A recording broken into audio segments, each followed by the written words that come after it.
Hare Kṛṣṇa. Hare Kṛṣṇa. Om Jnānatimirandasya Jnānanjana Shalakaya Chakshurunmilitam Yena Tasmai Shri Gurave Namaha Mukam Karoti Vachalam Pangum Langaite Girim Yat Kripatamaham Vande Shri Gurun Dinataranam Jai Shri Krishna Chaitanya Prabhu Nityananda Shri Advaita Gadadhar Śrīvāsadi Gaura Bhakta Vrinda Hare Krishna, Krishna Krishna, Hare Hare Hare Rama, Rama Rama, Hare Hare. Hare Krishna, everyone. Thank you all for coming. Köszönöm, hogy eljöttetek. It's a 2-week gap, of course. Persze 2 hét szünet volt. I hope everyone enjoyed the Gaur-Purnima festival. Remélem mindenki nagyon jól érezte magát a Gaur-Purnima fesztiválon. And we continue today with the second session of this Bhagavatam series. És ma akkor lesz ennek a Bhagavatam sorozatnak a második előadása. Just to remind everyone, we started 2 weeks ago, the Csak 5th hogy of March, emlékeztetőül, ugye 2 hete kezdtük, and it was basically the glories of the Bhagavatam. és ugye a Bhagavatam dicsőségéről volt szó. We continued today the 19th of March. És ma ugye 19-e van, március 19. And we're going to be focusing, I mentioned this last week, it's one of my favorite sections from the Bhagavatam. It is the discussion between Nārada, Muni and Vyāsadeva. És ugye említettem a múltkor, hogy ez a egyik kedvenc részem a Bhagavatamból, Nārada, Muni és Vyāsadeva beszélgetése. There's many wonderful points which come out of this discussion, this pastime. Ebben a beszélgetésből, ebből a keftelésből nagyon sok csodálatos pont jön le. Many very instructive things for our own spiritual lives. És a saját lelki életünk szempontjából is nagyon tanulságos dolgok lesznek benne. We're going to pick out a few of them today. Igen, tehát ezekből néhányat érinteni fogunk ma. Next week we'll be continuing with discussions of Kṛṣṇa and His Devotees and his interactions with his devotees. És akkor a jövő héten fogunk foglalkozni Krisna és bhaktái interakciójával. The love and the appreciation between Kṛṣṇa and his A devotees. szeretet és megbecsülés hangulata Krisna és a bhakták között. And then we'll continue in 2 weeks' time as Kṛṣṇa enters Dvārakā. Akkor 2 hét múlva az lesz, hogy Krisna Dvárakába megy. A comparison of Dvārakā and Vrindavan. És összehasonlítjuk majd Dvárakát és Vrindavant. And then going back to Godhead, various devotees going back to Godhead, leaving the world. És így itt lesz olyan, hogy bizonyos bhakták visszamennek Istenhez. Including Kṛṣna. Krisna is visszamegy lelkivilágba. And then finally, we'll end on the 16th of April, Kṛṣna willing, where we'll speak about Parīkṣit Mahārāja and Kali Yuga. És a 16-án, ha Krisna is akarja, akkor Parīkṣit Mahārājról és Kali Yugáról lesz szó. And that should complete the first canto in summary. És akkor így lényegében ezzel be tudjuk fejezni az első éneknek az összegzését. I was reading the first canto in the past couple of weeks a little. Apránként elolvastam az első éneket az elmúlt néhány hétben. And there's so many wonderful purports. Csodálatos magyarázatok vannak benne. So many wonderful details there. És van egy csomó nagyon szép részlet. Actually, everything you need to become Kṛṣna conscious is in the first canto. Tulajdonképpen minden, ami ahhoz szükséges, hogy Krisna tudatos legyél, benne van az első énekben. Prabhupada wrote this before he went to the west.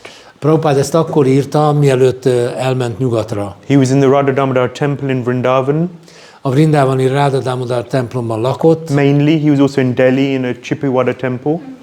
Aztán Delhiben is volt a Chippiwada templomban. But mainly he was in Radha Damodar temple preparing for his mission. De tulajdonképpen az idő nagy részét a Radha Damodar templomban töltötte, és készült a küldetésére. Preparing for his mission to spread Kṛṣna consciousness around the world. Arra a küldetésre, hogy az egész világon elterjessze a Krisna tudatot. He didn't know how it would go. Nem tudta, hogy ez hogy fog menni. He had no idea what was going to come. Fogalma se volt arról, hogy lesz ez. He said he had a faith in the holy name. He had a faith in Kṛṣna. De hite volt a Szent Névben, a hite volt Krisnában, and a faith in the instruction, the order of his spiritual master. és hit a lelki tanítómestere utasításában. So, but he didn't know whether he'd be able to write more. Tehát nem tudta, hogy vajon lesz-e alkalma, hogy további szövegeket írjon. So he put everything into this first canto. Tehát ezért ebbe az első énekbe beletett minden apait, anyait. And he took 200 sets of this first canto in 3 parts.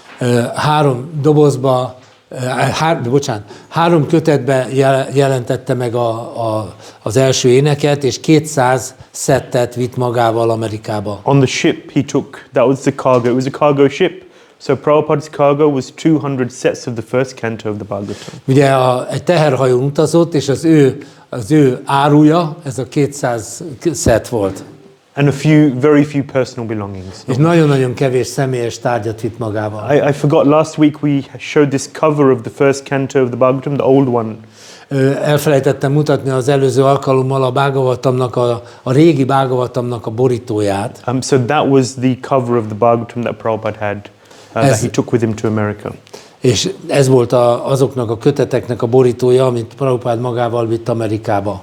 So what I'm trying to say here is please read individually alone also. Arra akarok kiukadni, hogy tessék olvasni egyedül is, magatok is ezt a If it's possible, then read the next 3 chapters alone before the session, then you'll get so much more. Ha egy mód van rá, akkor a következő találkozás előtt olvassátok el azt a 3 fejezetet, ami következik. We're summarizing here. Itt most csak összegezésre van idő. As we did last week, we will begin with the prayers from Sanatana Goswami. Most kezdjük úgy, mint a múltkor Sanatana Goswaminak az imáival. You will have received these prayers on the WhatsApp group. Ezt elküldtem a WhatsApp csoportba, ezeket az imákat. Everyone received the prayers? Everyone saw them? Mindenki látta ezeket az imákat? Yeah. If you can learn the prayers, ha lehet, tanuljátok meg. Before you start reading Bhagavatam, if you can read these prayers.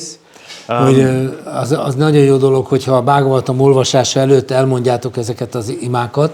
Then it can help to set the mind. És ez segít az elmét ráigazítani a dologra.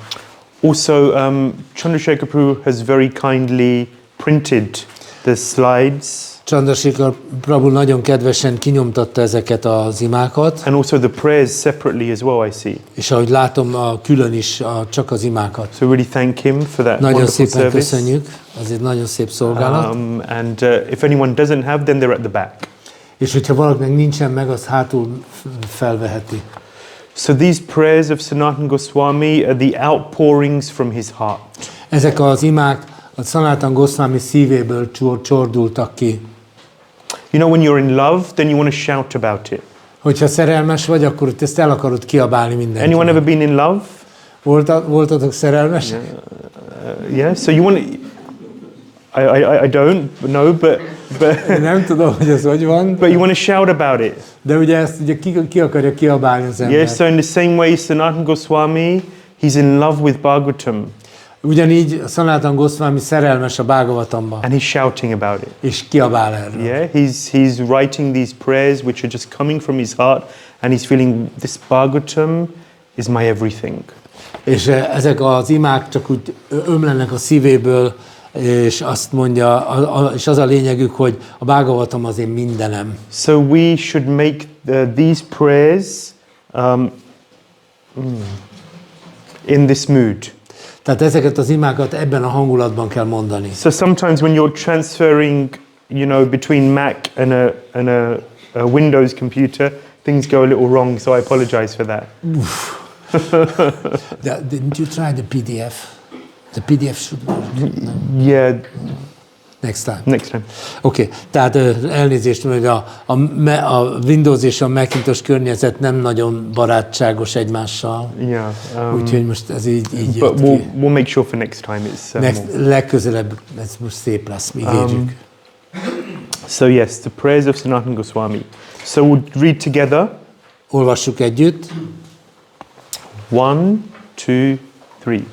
Sarva Shastra Piyusha, Sarva Vedaika Satphala, Sarva Siddhanta Ratnadya, Sarva Lokaika Drikprada, Sarva Bhagavata Prana, Śrīmad-Bhāgavata Prabhu, Kalitvanto Ditaditya, Shri Krishna Parivartita, Paramananda Pataya, Prema Varshyakshārayate, Sarvada Sarva Sevyaya, Shri Krishnaya Namostute, Madeka Bando Matsangin, Madguru Madmahadhana, Madnishtarka Madbhagya, Madānanda Namostute, Asadu Sadhu Tadain, Ati Nichochatakara, Hanamuncha Kadachinmam, Premna Hrit Kantayos Pura. A volunteer to read the first translation, Hungarian. Valaki olvassa az első szakaszt magyarul. O Śrīmad-Bhāgavatam, ó nektár, amelyet az összes védikus szentírás óceánjából köpültek. Ó a védák legkiemelkedőbb transzcendentális gyümölcse, ó te, aki minden lelki filozófiai következtetés égkövével rendelkezel. Ó te, aki spirituális látást adsz a világ minden emberének. One Mataji. Egy Mataji jön most. Ó, Vaisnava baktád életlevegője, ó Uram, te vagy a nap, amelyet felkel, hogy elosztassa a Kaliuga sötétségét. De valójában Kṛṣṇa vagy, visszatért közénk. One more Mataji. Még egy Matajit kérünk. Ó Śrīmad-Bhāgavatam, tiszteletteljes hódolatomat ajánlom neked. Olvasásod által az ember transzcendentális boldogságot ér el, mert szótagjaiból a tiszta Isten szeretet esője mindig az olvasóra. Téged mindenkinek mindig szolgálnia kell, mert Kṛṣṇa inkarnációja van. A question. How do we serve Śrīmad-Bhāgavatam? Hogyan szolgálhatjuk a Śrīmad-Bhāgavatamot? How do you serve a book? Hogy lehet egy könyvet What does it mean szolgálni? to serve a book? Hogy lehet egy könyvet szolgálni? You know, what you would bring it a glass of water or, Hozzon neki egy pohár vizet, you know, wash its feet. It doesn't have feet, right? megmosod a lábai, de hát nincs So how do lába. you serve a book? Tehát hogy kell egy könyvet What is this talking about? szolgálni? Miről beszél? These funny Indian principles. Megfelelően kell megközelíteni. Megfelelően kell megközelíteni. Should be approached appropriately. What does that mean? Ez mit jelent? Hát, hogy alázatosan tudjuk, Humble. hogy Kṛṣṇa, hogy Humbly tisztelettel vele, nem to húzgáljuk össze, treat it as Kṛṣṇa, respectful, elménket arra irányítani, our mind directed to acquire the knowledge. Yes, yes. So, number one, Śrīmad-Bhāgavatam is non-different to Krishna. Az első pont az, hogy a Śrīmad-Bhāgavatam nem különbözik Krishnától. So, for example, sometimes when we distribute a Bhagavatam set to someone, then we offer them that we can come and install the Bhagavatam in your home. Hát amikor eladunk egy Bhāgavatam szettet, akkor ugye a legjobb módja, hogy akkor beállítani egy szertartás keretében az illető otthonába. And part of the process of doing that is doing an arati of the Bhagavatam.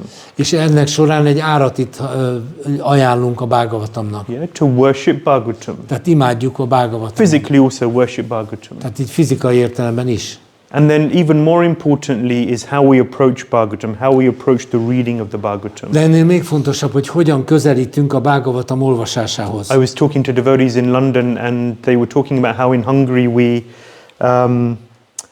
Bhagavatam comes off of the altar. We have in a nice tray with a nice cover. Ugye Londonban beszéltünk arról, hogy Magyarországon a lecke előtt a Bhāgavatam kvázi lejön az oltárról. Tehát And it's covered szépen be van very csomagolva. respectfully. We honor the Bhagavatam. És mi tiszteletünket fejezzük ki a Bhāgavatam felé. And there was a discussion in Bhaktivedanta Manor, for example, as to whether they should have the same. És a Manorban volt egy beszélgetés arról, hogy nem kéne nekik is ezt így csinálni. And I was telling the devotees that it would be nice. És mondtam a baktáknak, hogy ez jó lenne. Why? Because then it fixes in the minds of the devotees that there's a ceremony. This is something important. This És is ez something azért jó, special. mert ez egy ceremónia, ami így a bakták elméjébe ezt így beviszi, hogy ez egy szertartás. When there's initiations in the past, how would initiations happen? There's a guru, there's a disciple who instructs him, there's initiation. Tehát, hogy régen az avatás az úgy volt, hogy a guru tanította a tanítványát, és ez volt a beavatás. Yeah, there's no formal ceremony, devotees are gathered, there's a huge yajna. Nem volt ilyen nagy formális szertartás, nagy jagja, ilyesmi nem volt. We have these ceremonies to make a statement. Ezek a szertartások arra valók, hogy ezáltal egy kijelentést tegyünk. So that we understand that this is something important. Hogy megértjük azt, hogy ez valami fontos dolog. And that allows us to then, and the reason we have this here in Hungary is so that we understand that this is something important, this is something special. És azért csináljuk ezt így Magyarországon, hogy megértsük valamennyien, hogy ez egy fontos dolog, ez valami különleges dolog. What is about to happen, the hearing of the Bhagavatam is worthy of our focus and attention. Az, hogy ami most történni fog, az, hogy a Bhagavatamot fogjuk hallani, az méltó arra, hogy a teljes figyelmünket rááldozzuk. We have to approach it with, as Mahārāja said, with humility. Ahogy Mataji mondta, alázattal kell közelítenünk. With great respect. Nagy tisztelettel. We were chanting japa a few days ago and one devotee had a little book crying for Krishna. Aha. Pár nappal ezelőtt a japa idő alatt az egyik baktánál volt egy könyv, sírni Krishnáért. Very nice. Nagyon szép. But he had it on the floor. De lerakta a földre. You never put transcendental literatures on the floor.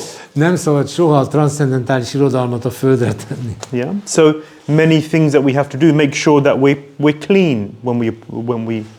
Nagyon fontos, hogy tiszták legyünk, amikor közelítünk. So like that, these things help us to remember that this is not an ordinary activity. Tehát arra valók ezek a dolgok, hogy emlékeztetnek bennünket arra, hogy ez nem közönséges tevékenység. And the contents, therefore, also not ordinary. És ugyanúgy a tartalma sem közönséges. Yeah, we have to be very attentive and focused. És nagyon fókuszáltnak és figyelmesnek kell lennünk. And this is proper service to the Bhagavatam. És ez az igazi szolgálat, amivel szolgálhatjuk a Bhagavatamot. Okay. Someone else to read the fourth. Akkor a negyediket olvassa valaki. Someone brave?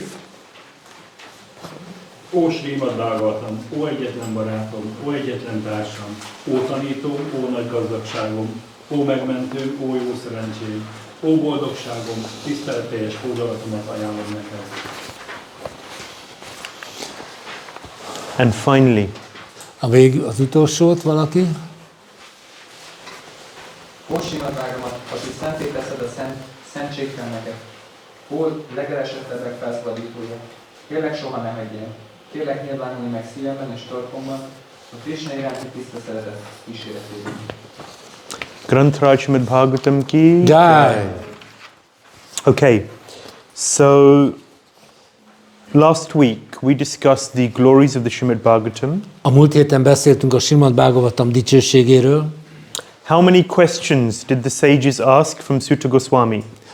Hány kérdést tettek fel a bölcsek Sutta Goswaminak? Loud?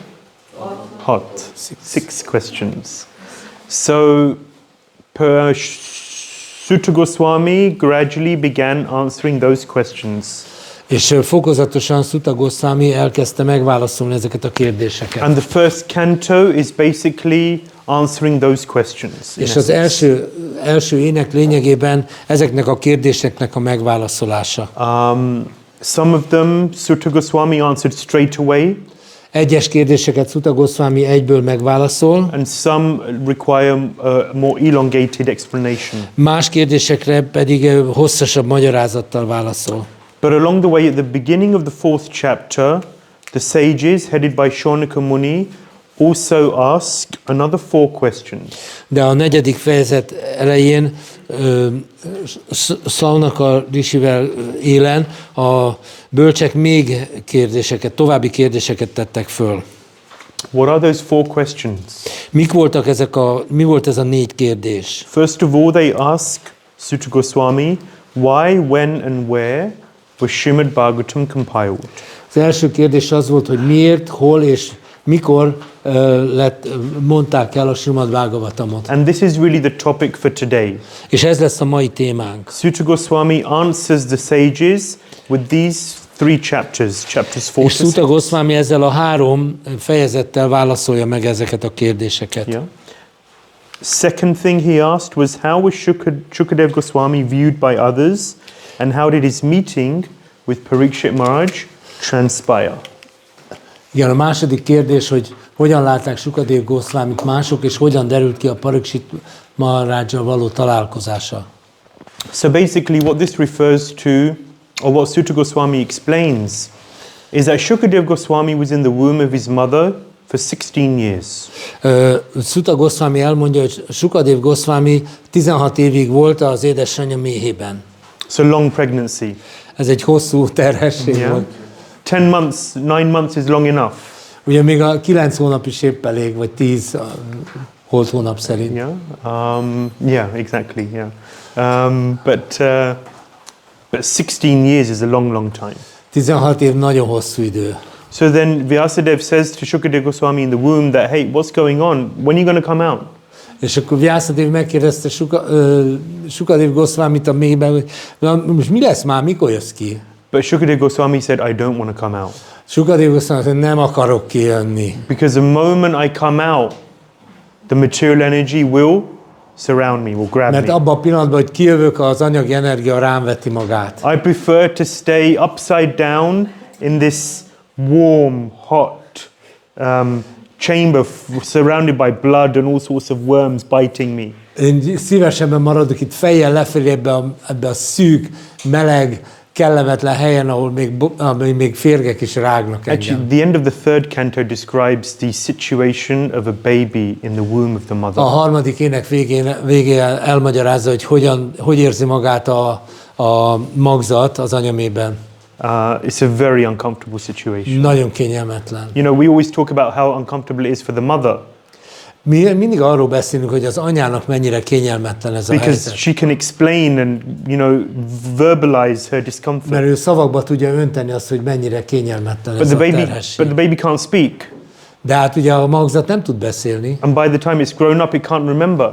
és mire felnő, addigra meg elfelejti. So the Bhāgavatam explains the great suffering that the child goes through in the Tehát a womb of the mother. Bhāgavatam elmondja azt a nagy-nagy szenvedést, amin a magzat végig megy, keresztül megy. And the baby, the Krishna conscious child, prays to the Lord that, please, Krishna, get me out of this situation. És a Krisna tudatos magzat meg imádkozik Krisnához, hogy kérlek, ments meg ebből a helyzetből. This is hellish. Ez pokoli. I'm upside down, I'm surrounded by blood and bile and all these things. Fejjel lefele vagyok, a vér és epe vesz körül. Sometimes I get food, sometimes I don't. Néha kapok enni, néha nem kapok They don't enni. know what I want, they don't know what I need. Nem tudják, hogy mire van szükségem, nem tudják, mit szeretnék. Just get me out of here. Most már légy szíves, szabadíts meg ebből a And I helyzetből. promise I will worship you. És megígérem, hogy imádni I foglak. promise you, I will give you my heart, I will worship you. Megígérem, hogy a szívemet neked adom, és imádni foglak. Just please remove Csak me. kérlek, Please remove me from this situation. valahogyan szabadíts meg ebből a helyzetből. So eventually, after around 9 months, he comes out. Aztán 9 hónap után csak kijön, But then the moment he comes out, he's crying. de abban a pillanatban, hogy kijön, rögtön sír. Some say he's crying because of the suffering in the womb. Mondják egyesek, hogy azért sír, mert sok szenvedés ért a anyamében. But the Krishna conscious child is crying because he's coming into this material realm. De egy Krisna tudatos gyerek meg azért sír, mert ebbe az anyagi világba kerül. And the fear of being, of the material energy just overtaking. És fél attól, hogy az anyagi energia csak erőt vesz rajta. And what does that mean? When the baby's in the womb, then he's still in the material realm. De hát ugye amikor az anyamében van a magzat, akkor is az anyagi világban van, nem? But the moment a baby's born, he has parents, he's given a name, he has a nationality, and all of these things develop a certain conception of the false ego. Ugye, de amikor kijön, akkor szülei vannak, akkor kap egy nevet, akkor egy nemzethez tartozik. Tehát itt abban a pillanatban ezek ilyen feltételek jelennek meg. And thus the baby develops a certain material identity. És akkor itt egy ilyen hamis egója képződik, egy anyagi önazonosítása lesz. And this develops layers upon layers on the soul, És ez rétegeket rak rá egymás után a lélekre. which cause a barrier between the soul and Krishna. És ezek a rétegek tulajdonképpen egy ilyen akadályt képeznek a lélek és Krisna között. So Shukadeva Goswami said, I do not want to come out. Shukadeva Goswami azért azt mondja, nem akarok kijönni. Vyāsadeva promised him, the material energy won't touch you. Vyāsadeva megígérte neki, hogy az anyagi energia nem fog ujjal se hozzányúlni. And he began to chant verses from the Bhāgavatam. És akkor elkezdte a Bhāgavatamból verseket énekelni. So then Shukadeva Goswami, he was 16 years old, he came out of the womb. Ugye Shukadeva Goswami már 16 éves volt, kijött a mélyből, anyamélyből.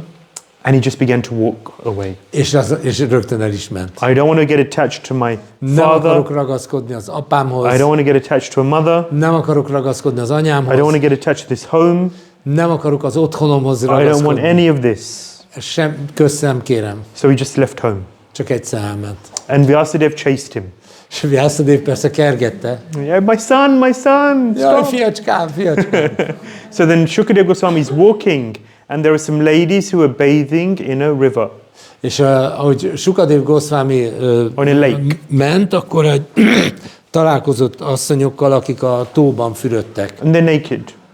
és mesztelenek And voltak. Shukadeva Goswami is walking, and they're unaffected. És Shukadeva Goswami elment mellettük, és őt nem érintette meg ez a dolog. Because they can see, they can feel that this person is not on the bodily platform. Mert látták, hogy ez a személy, so who were not Shukadeva touched? Goswami- The ladies were not touched? The ladies were not affected. Aha, a hölgyeket ez nem befolyásolta, mert látták, hogy egy nem anyagi szinten levő személy megy ott. Yeah, actually he was a monist, it's described. He saw everything as one. Hát, who is monist? Shukadeva Goswami. Igen, Shukadeva Goswami egy monista, tehát ő úgy gondolja, hogy minden egy. Yeah, so Mayavadi. He was a Brahmavadi actually. Tulajdonképpen egy brahmavádi volt. What is the difference between a Brahmavadi and a Mayavadi? Mi a különbség egy brahmavádi és egy májavádi között? So a Mayavadi says that everything is one. Krishna is also Maya. Szóval a májavádi azt mondja, hogy minden egy, Krisna is májában And van. ultimately nothing exists. És végső soron semmi nem létezik. A Brahmavadi is a little different. A brahmavádi egy kicsit eltér ettől. A Brahmavadi understands that there is Krishna, the supreme person. A brahmavádi az megérti, hogy van Krisna, a legfőbb személy, But superior to Krishna is the energy, the light, which we all merge de into. valahogyan úgy gondolja, hogy Krisna fölött áll az energia, a fény, So there's a discussion, which is better, és akkor lehet ezt vitatni, hogy vagy melyik jobb, right? A Mayavadi or a Brahmavadi? májavádinak lenni, vagy brahmavádinak lenni. From one perspective, a Mayavadi, okay, it's foolish philosophy. Everything is one. It's all energy. It's all light. Ugye a májavádi egy szempontból egy ostoba filozófia, hogy minden egy, minden csak fény, But at least a Brahmavadi understands there is a Krishna. de legalább egy brahmavádi az tudja azt, hogy van Krisna. But at the same time, for a Brahmavadi to know there's a Krishna and then to consider that the energy, the light is superior, that's even more foolish. De hát tulajdonképpen az az elképzelés, hogy akkor még Krisna fölött van ez az energia, ez a fény, ez még hülyébb dolog. So there's a discussion. Tehát így It's lehet inconclusive. ezt így vitatni. It's inconclusive.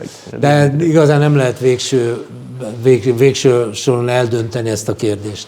So Shukadeva Goswami continues walking, Tehát Shukadeva Goswami sétál tovább, and Vyāsadeva comes after him, és Vyāsadeva követi. and then the ladies cover themselves. És akkor a hölgyek befedik magukat. Why? Because Vyāsadeva is described in the Bhāgavatam, he's a family man. Tehát ugye miért fedik be magukat? Azért, mert Vyāsadeva, hogy a Bhāgavatam leírja, ő egy családos ember. A family man, a person who's engaging with the world, he needs to differentiate between different types of people. Ugye egy olyan személy, aki a világban él, annak különbséget kell tenni a különböző emberek között. You need to recognize that this is your wife and this is not. Tehát meg kell különböztetni, hogy ez a feleséged, ez nem a feleséged. If you started treating all women like you do your wife, then you'd have problems. De hogyha minden nőt úgy kezelsz, mint a feleségedet, akkor abból előbb-utóbb baj lesz. These are your children, these are not. Like that. Ezek a te gyerekeid, ezek nem a te There gyerekeid. has to be differentiation when you're dealing with the world. Tehát muszáj különbséget tenni, disztingválni, amikor a világgal kapcsolatban vagyunk. So Vyāsadeva, they were affected by his presence. That's the point. The ladies were affected. Tehát ugye a hölgyek jelenléte befolyással volt Vyāsadevra. So so this is all described. Actually, this story is there in the beginning of the 7th chapter. Tulajdonképpen ez a történet a 7. fejezet elején van. So this whole discussion between Nārada Muni and Vyāsadeva, it goes through actually into the beginning of the 7th chapter. Tehát ez a társalgás Nārada Muni és Vyāsadeva között, ez egész a 7. fejezet elejéig visz. So actually the section we say is 4 till 6. Tehát The section is chapters 4 till 6. Igen, tehát a beszélgetésünk a 4-estől a 6-osig, Yeah. 6-os fejezetig But visz minket. it goes on until 1:7:11. És az 1:7:11-ig megy, tehát a 7. fejezet elejéig. Yes. Okay. Number 3. 3-as pont. How was Parīkṣit Maharaj born and what were his activities? Hogyan született Parīkṣit Mahārāja, és milyen cselekedetei voltak? So this is also again is described in these chapters from 7 to 19 in the first canto. A 7 to 19. A 7-estől a 19. fejezetig van erről szó. And then finally, and again, this is you have it on your slides. Why did Maharaj Parīkṣit renounce everything to sit on the banks of the Ganges? Ugye rajta van a dián, tehát hogy miért hagyott ott minden Parīkṣit Mahārāja, hogy a Ganges partjára leüljön. He was a king. Király volt. The emperor of the world. Az egész világ császára volt. He was young and energetic, relatively speaking. Fiatal volt és energiával teljes. His reign was as undisputed as it could ever be. A hatalmát, az uralkodását nem érte semmiféle kritika. He had a wife, he had children. Felesége volt, gyerekei. Everything was going great in life. Minden a legnagyobb rendben volt az Nothing to worry életében. about. Nem kellett aggódnia semmiért. So why would someone in such a position leave everything and sit on the banks of the Ganges and fast till death? Vajon miért csinál valaki olyat, hogy egy ilyen helyzetet otthagy, leül a Ganges partjára és a haláláig böjtöl? So this is also discussed and described Ezt is megbeszélik és leírják towards the end of this first canto. az első ének vége fele. Okay. Any questions Van-e itt ezen a ponton kérdés? before we go on? Vagy menjünk tovább? Okay. So, anyone guess who this is? Na ki ez? Tippeljetek. This is Vyāsadeva. Ez Vyāsadeva. So this is the beginning of the 4th chapter of the first canto. Vyāsadeva is sitting on the banks of the Saraswati River. A Vyāsadeva ül a Saraswati folyó partján, és ez a 4. fejezet So eleje. there's the river. Ott a folyó. They say that great personalities, they don't go far from flowing saintly rivers. Azt mondják, hogy a nagy személyiségek nem mennek túl távol folyamoktól, folyóvizektől. Yeah, because the river is fundamental to their lives. A folyó a számukra alapvető fontosságú. They bathe in the river. Ott fürdenek a folyóban, Midday they go into the river, they bathe and they chant their Gayatri. délben lemennek a folyóhoz, bemennek a folyóba, és ott vibrálják a Gayatrit. It's easier in India because midday is pretty much the same time every day, it's around 12:30. Ugye Indiában ez könnyű, mert körülbelül mindenhol fél egykor van ez a So around 6 napközepe. a.m. around 6 a.m. is the first Gayatri, around 12:30 the second, 6:30 the third. It's easy. Tehát ugye nagyon könnyű, mert 6 óra körül van az első Gayatri, Fél egykor a déli Gayatri, este 6-kor az esti Gayatri. You know, in the West, for example, here in Hungary, it can be from 4:30, the first one, to around 7:30. You know, it varies so Ugye much. itt az év során állandóan változik ez az időpont, fél 5-től fél 8-ig, akármikor az év során. So he's sitting on the banks in an ashram. His ashram is called Shamya-Prash. Shamya-Prash nevű ásramában ül, And he's thinking about how he can benefit humanity. és azon gondolkozik, hogy hogy tud jót tenni az emberiséggel. Who sits down in their room or wherever, right, driving their car, whatever you're doing, but who thinks and meditates? What can I do to help humanity? Ki az, aki ezt csinálja, hogy egyszerűen leül, és azon gondolkozik, hogy tudom az emberiséget szolgálni? How can I be of benefit to others? Hogy tudok másoknak a javára lenni? This is the nature of saintly personalities. Ez a szenteknek a tulajdonsága. This is one of the qualities of great A personalities. nagy személyiségeknek ez a tulajdonsága. Their concern is less about themselves and more about how they can aid, help and serve others. Az ő gondolkodásuk olyan, hogy nem azon filóznak, hogy magukkal, hogy tudnak maguk érvényesülni, hanem hogy tudnak másokkal jót tenni, másokat szolgálni. Vyāsadeva is no ordinary saint though, so there's saints and then there's saints of saints. Ugye a szentek sem teljesen egyformák, vannak szentek és még szentebbek. I mean, first És of azért all, Vyāsadeva az egy ilyen magasabb kategória. yeah. So first of all, he's a plenary expansion of the Lord. Először is ő az Úrnak a teljes kiterjedése. It's described that he's a plenary incarnation of the Lord. Tehát egy teljes inkarnációja, megtestesülése az Úrnak. He's, you know, he's the best author ever. Hát ő a legkiválóbb szerző, aki valaha élt. And he's at the height of his career. És most a karrierje csúcsán van. Yeah, he's just an amazing person. He's on fire. Fantasztikus, állandóan lángol benne az Does that make sense in Hungarian too?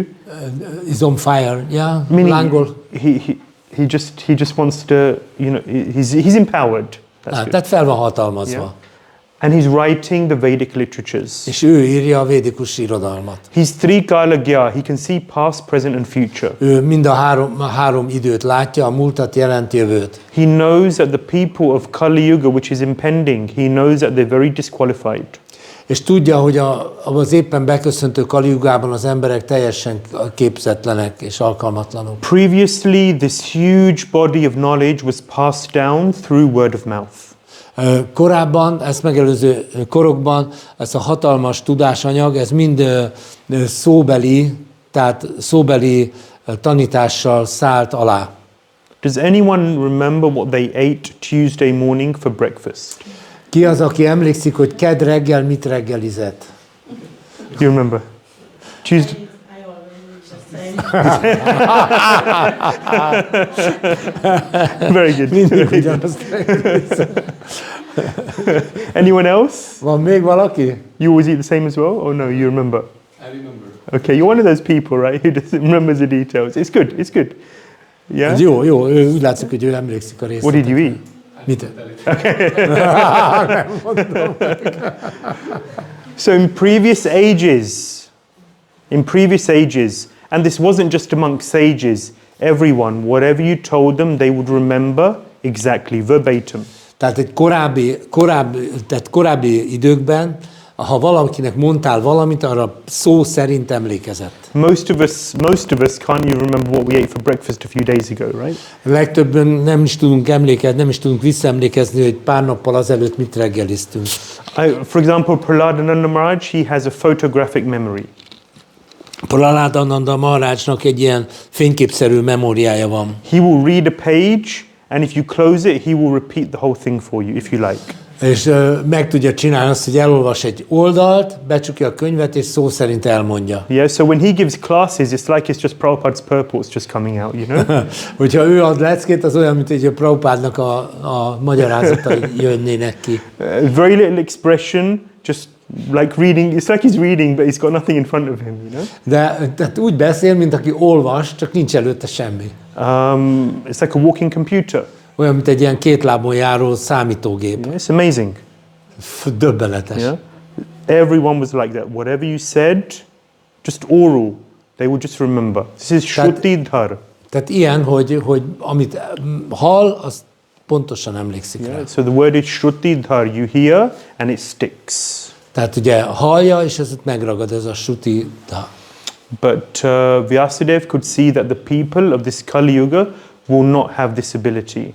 De Vyāsadeva tudta, hogy a Kali Yuga alatt az embereknek nem lesz meg ez a So képessége. the 10th verse of the Bhāgavatam 1.1.10 says Prāyanal Payushasabhya Manda Az 1.10 Kalavismin Yugejana Manda Sumanda Mateo Manda Bhage Yupadita. Igen, tehát az első fejezet 10-es vers pontosan erről szól, hogy ó bölcs, Kali vaskorszakában az emberek rövid életűek, örökké civakodnak, lusták, félrevezetettek, szerencsétlenek, és legfőképpen mindig zavarodottak.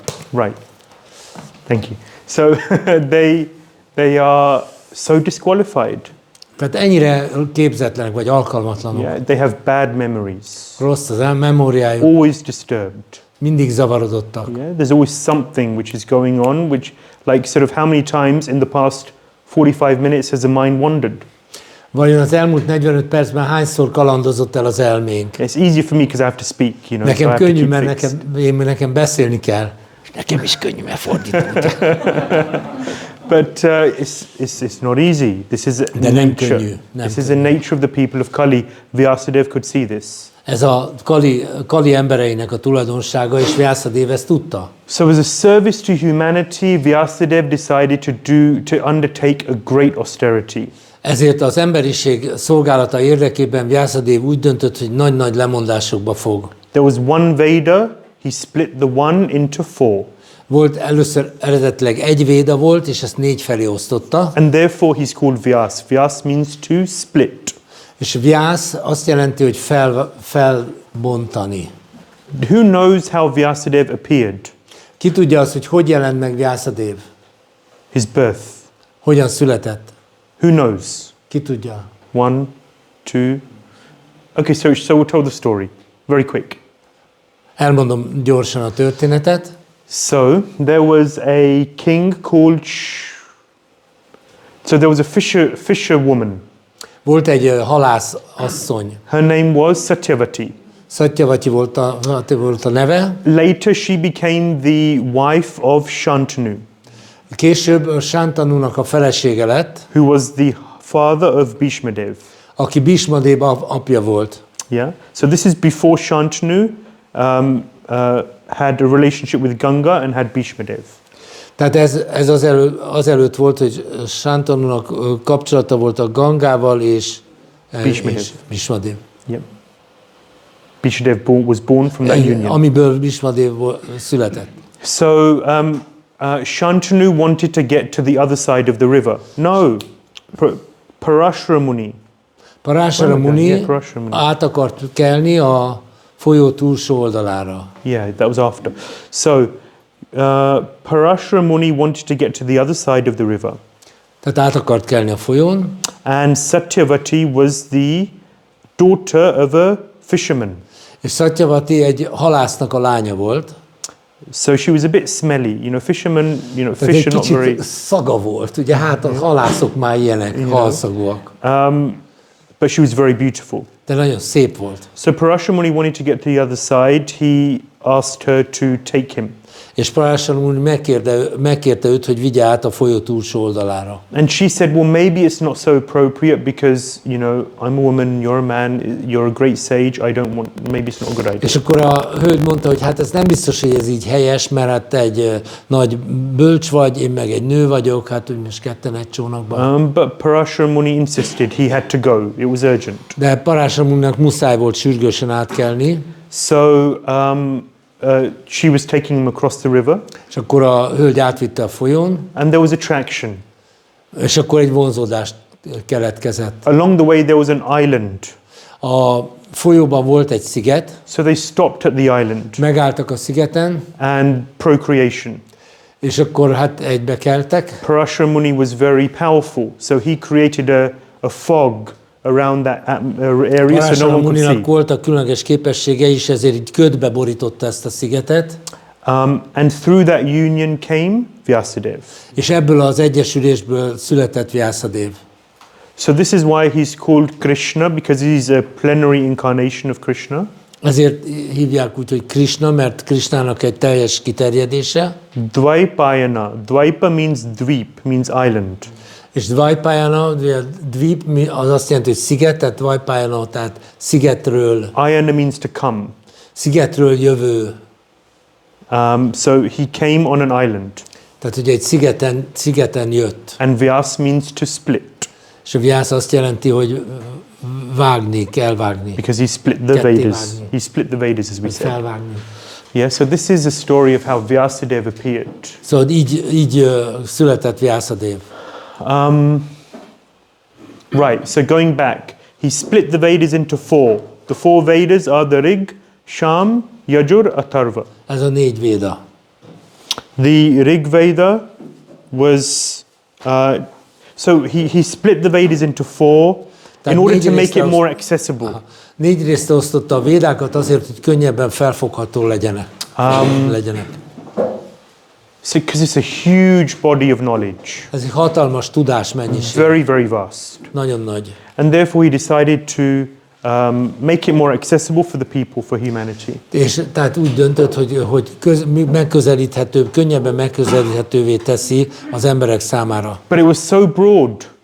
De annyira széles ismeret ez. Alongside that, he also then wrote the Puranas and Itihasas. Emellett a védák mellett a puránákat és az itihászákat is megírta, Yeah, so they're referred to as the fifth Veda. és ez úgy nevezik ezeket, hogy az 5. véda. So the idea of these was to put things into story form. Tehát az volt az elképzelés, hogy ilyen történetként dolgozza fel azt a tudást. Stories are easier to access, to understand points. Könnyen megérteni, ha valami történetben van foglalva. He entrusted these four Vedas to four disciples, or the five Vedas to five disciples. Ezt az 5 védát 5 tanítványa gondjaira bízta.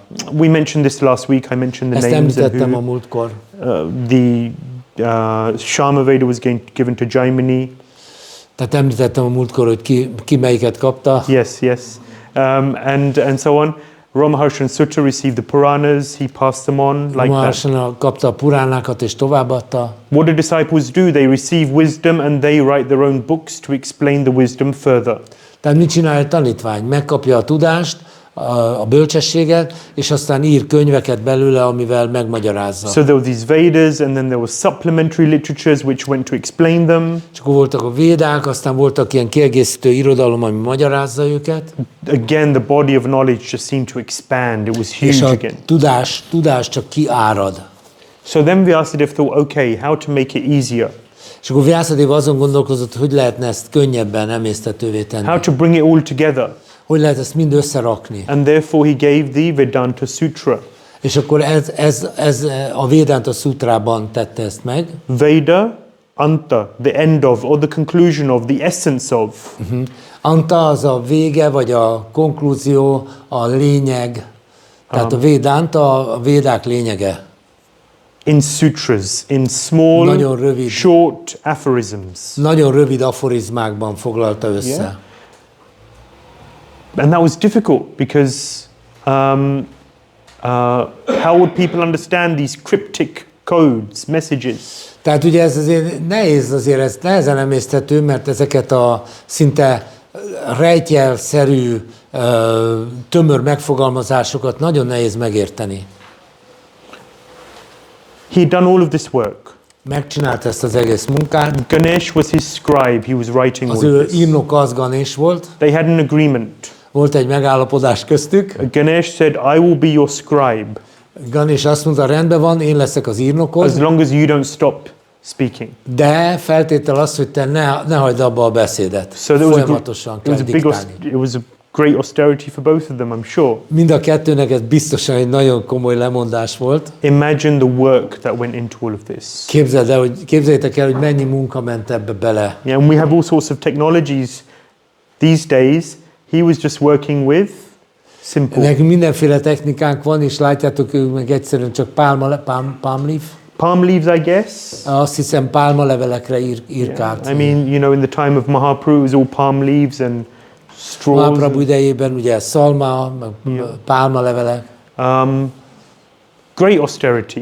Nagyon nagy lemondás. But somehow, after all of this hard work and desire to serve humanity, he didn't feel satisfaction in the heart. Ezután a kemény munka után, és azután a vágya után, hogy szolgálja az emberiségét, még mindig nem volt elégedett a szívében. If you do some devotional service, Ha csináltok valami odaadott szolgálatot, you work really, really hard all day, you're so tired at the end. akkor egész nap dolgoztok, és estére nagyon elfáradtok.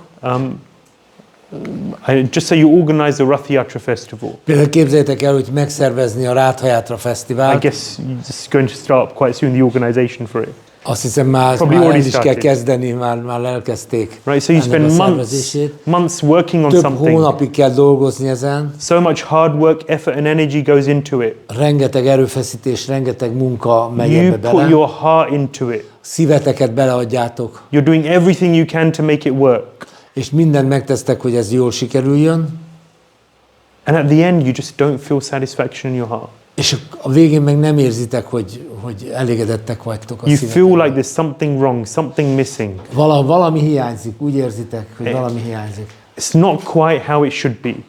Ennek nem így kéne lennie. So Vyāsadeva had this feeling. Tehát Vyāsadevnak ez az elégtelen érzése volt. Sometimes they say, we ask, how do you know if Krishna is happy? Néha felteszik azt a kérdést, hogy honnan lehet tudni, hogy Kṛṣṇa elégedett. How do you know if Krishna is happy with your service? Honnan tudjátok, hogy Kṛṣṇa elégedett a szolgálatokkal? Number one, the devotees are happy, the authorities are happy. That's one Ugye thing. az első pont az, hogy a bakták boldogok, a vezetők boldogok. And number two, we say you feel some És a második satisfaction in your pont, hogy heart. érzed azt az elégedettséget a szívedben. That's how you know if Krishna is happy. Innen lehet tudni, Kṛṣṇa boldog. Yathatarol mona nishenena. Krishna is the root. If you satisfy Krishna, then everything else is satisfied. Ugye, mint ahogy a fát is, ha meglocsolod a gyökerét, akkor az egész fa jól van. Tehát, hogyha Kṛṣṇa a gyökér, hogyha a Kṛṣṇa elégedett, akkor mindenki elégedett lesz. But Vyāsadeva didn't feel this satisfaction. Vyāsadeva mégsem érezte ezt. He was confused. Zavarodott volt. What have I done wrong? Mit csináltam? Mit rontottam el? What's missing? Mi hiányzik? So in this state of confusion, És ebben a zavarodott állapotban, at that point, ezen a ponton, he didn't call Vyāsadeva Nārada Muni. Nārada Muni just appeared at that place. Nārada Muni megjelent. Nem hívta Nārada Muni, de Nārada Muni így szokott megjelenni a So megfelelő this is the pillanatban. guru-disciple relationship. It's És itt heart van to a heart. guru és a tanítvány viszonya. It's heart to heart. Szív a szívhez. Ultimately, it's heart to heart. Végsősorban ez a szív a szívhez. Yeah, so they say Guru Sodhridha Surida. There was a great bond of friendship between the guru and the disciple. A guru és a tanítvány között egy nagyon komoly baráti kapcsolat van. Of course, it's guru and disciple. There's a certain hierarchical relationship. Természetesen ez nem egy szimmetrikus, mert ez egy hierarchikus kapcsolat. But at the same time, there is a great bond of friendship as well. Mégiscsak van egy ilyen nagyon erős kapcsolat. So Baráti. Actually, the suhrid Suhrit. is a Okay. complex. So hrit means heart. Hrid azt jelenti szív. Yeah. And heart, su means good, or could it be close, Amritananda Maharaji, here? Suhrit. Guru Sodhridha Surida. So it's close as well. Can the su mean close? Or Or good. very. So very hearty. Tehát that ugye good? suhrid azt jelenti, hogy Sorry? nagyon szíves. Or the other meaning is like the first meaning is good. Good, yeah. Su means good. So Suryodhan became Duryodhan. Like that. Yeah. Yeah. So it's a very hearty relationship. You're very I would use the word jó akarat. yokarat, well-wishing. Well-wishing. Well-wishing. Yeah. So the relationship between Friend is bit different. Suhrid is there's a friendly relationship. Right, it's nice. So it's friendship or goodwill, both. Mind a kettő. Barátság is, jó akarat is. Yeah. So The guru wishes the disciple, that's why Prabhupada would finish his letters with your ever well-wishing friend. Prabhupád is mindig úgy fejezte be a leveleit, hogy Your ever well-wisher. hogy a te jó akaród, örök jó akaród. Yes, your ever well-wisher. Ever well-wisher. So like that, Nārada Muni is Vyasadev's ever well-wisher. Tehát Nārada Muni, ő Vyāsadevnak az örökös jó akarója. So Vyāsadev, he glorifies his spiritual master. Vyāsadev dicsőíti a lelki tanítómesterét. He welcomes his spiritual master. He's very happy to see him. Először is hát üdvözli, nagyon örül, hogy ott In his van. time of need, his spiritual master has arrived. És amikor szükség idején a lelki tanítómester megjelenik. He says, "Oh Gurudev, you're like the sun. Gurudev olyan vagy, mint a nap. You shine everywhere." Mindenhová süt, elér a fényed. And he says, "You're like the air, Olyan vagy, mint a levegő. because you penetrate the internal regions of every nook and cranny." We say. Mert minden kis részbe behatolsz. What he's implying is that you're also in my heart, and you see the pain of my heart, and therefore you have arrived. Ez persze azt is jelenti, hogy ő látja a szívét, a tanítvány szívét, és megjelenik. Nārada Muni doesn't mess around. Nārada Muni nem vacakol. They sit down, and Nārada Muni instructs him. Tehát leülnek, és Nārada Muni tanítja. And we're going to go into a little more about what Nārada Muni tells Vyāsadev. Say again? We're going to go into Most what mindjárt Nārada Muni belemegyünk tells abba, hogy mit Vyāsadev. mond neki Nārada Muni. But he, like I said, he just goes straight into instructing him. Tehát itt nem teketóriázik, egyből tanítja. You know? Vyāsadev is enlightened. A Vyāsadev megvilágosodik. He sees the people of Kali Yuga are so disqualified. Látja, hogy a Kali Yuga emberei mennyire képzetlenek. They're in this dark age Ez a sötét kor. with so much confusion, Rengeteg zavarodottság. covered in the modes of material nature, particularly passion and ignorance. És az anyagi energia, tehát az anyagi energia kötőerei elsősorban a szenvedély és a tudatlanság mennyire elhatalmasodik. And therefore, Vyāsadev, you need to give the people of Kali Yuga, the misguided people of Kali Yuga, one book, not many. Tehát azt mondja neki, hogy Vyāsadev a Kali Yuga embereinek, akik annyira zavarodottak, egy könyvet kell adni, nem sok könyvet, egy könyvet adni kell. This is going to be your swan song, Ez lesz a te hattyúdalod, your magnum opus, a nagy műved, all in one, minden egybe. the main book of your life. Az életed legfontosabb könyve. Written with mature realization after all of this austerity and disappointment. Ezután sok-sok lemondás és csalódás után a igazán megvalósított könyv lesz. Difficulties in life bring great realization. Az életben az a nehéz, what realization? Great realization. Difficulties. Mondta hangosan? Az életben a nehézségek nagy megvalósítást adnak. Aha. De mondd el még egyszer. Tehát az életben a nehézségek nagy megvalósítást adnak. If life is just smooth, Hogyha az élet csak úgy simán csörgedezik, easy, könnyű, no problems, nincs probléma, everything's going well, minden tök jó, what do you learn? akkor mit tanulunk ebből? We get comfortable. Akkor úgy elkényelmesedünk. When you have difficulties, ups and downs, issues in life, Ha nehézségek vannak, ha van egyszer fönt, egyszer lent, it makes us look Akkor- deeper into our hearts. akkor rákényszerünk arra, hogy mélyebben a szívünkbe It makes us tekintsünk. realize the futility of this material world. És rá kell jönnünk, hogy ez az anyagi világ mennyire értelmetlen. And ultimately, if we're devotees and serious, then it helps us to take shelter deeper and deeper of Krishna. És hogyha bakták vagyunk, akkor ez abban is segít, hogy egyre mélyebben menedéket vegyünk Krishnánál. We get churned, the heart is churned through these A difficulties. szívünkből köpüli, churned what? Churned what? To The heart produce is what? churned. Churned? The heart is churned, the impurities come out. Aha. Tehát a szívből kiköpüli a tisztátalanságokat. Yeah, we let go of things which are unwanted. Elengedünk dolgokat, amire nincs szükség, And in the midst of the difficulties, we grab hold of those things which are most important. És a sok baj között azokba a dolgokba kapaszkodunk, amelyek igazán fontosak. In those difficulties, Kṛṣṇa has to be a part of that equation. Ezekben a nehézségekben Kṛṣṇa ott van az egyenletben. If not the most important thing. Talán a legfontosabb. If not the one thing that we take shelter. Talán lehet, hogy az egyetlen. Depending on where we are on our journey. Ez attól függ, hogy hol vagyunk az útunk során. The more Kṛṣṇa conscious we are, the more we can grab hold of Kṛṣṇa's lotus feet. Minél Kṛṣṇa tudatosabbak vagyunk, annál inkább képesek vagyunk arra, hogy megragadjuk Kṛṣṇa lótuszlábát. For the strength and the inspiration to get through the difficulties. Azért, hogy megkapjuk azt az erőt, ami átsegít minket a nehézségeken. And that's what it means to take shelter of Kṛṣṇa. We use that phrase all the time. Állandóan ezt a kifejezést használjuk, hogy menedéket venni Kṛṣṇánál. Hát ez az a menedék. Take shelter of Kṛṣṇa, take shelter of Kṛṣṇa. Így mondják, hogy vegyél menedéket Kṛṣṇánál, vegyél menedéket Kṛṣṇánál. It means especially in the difficult times. What do I do? De különösen a nehéz időkben mit csinálok?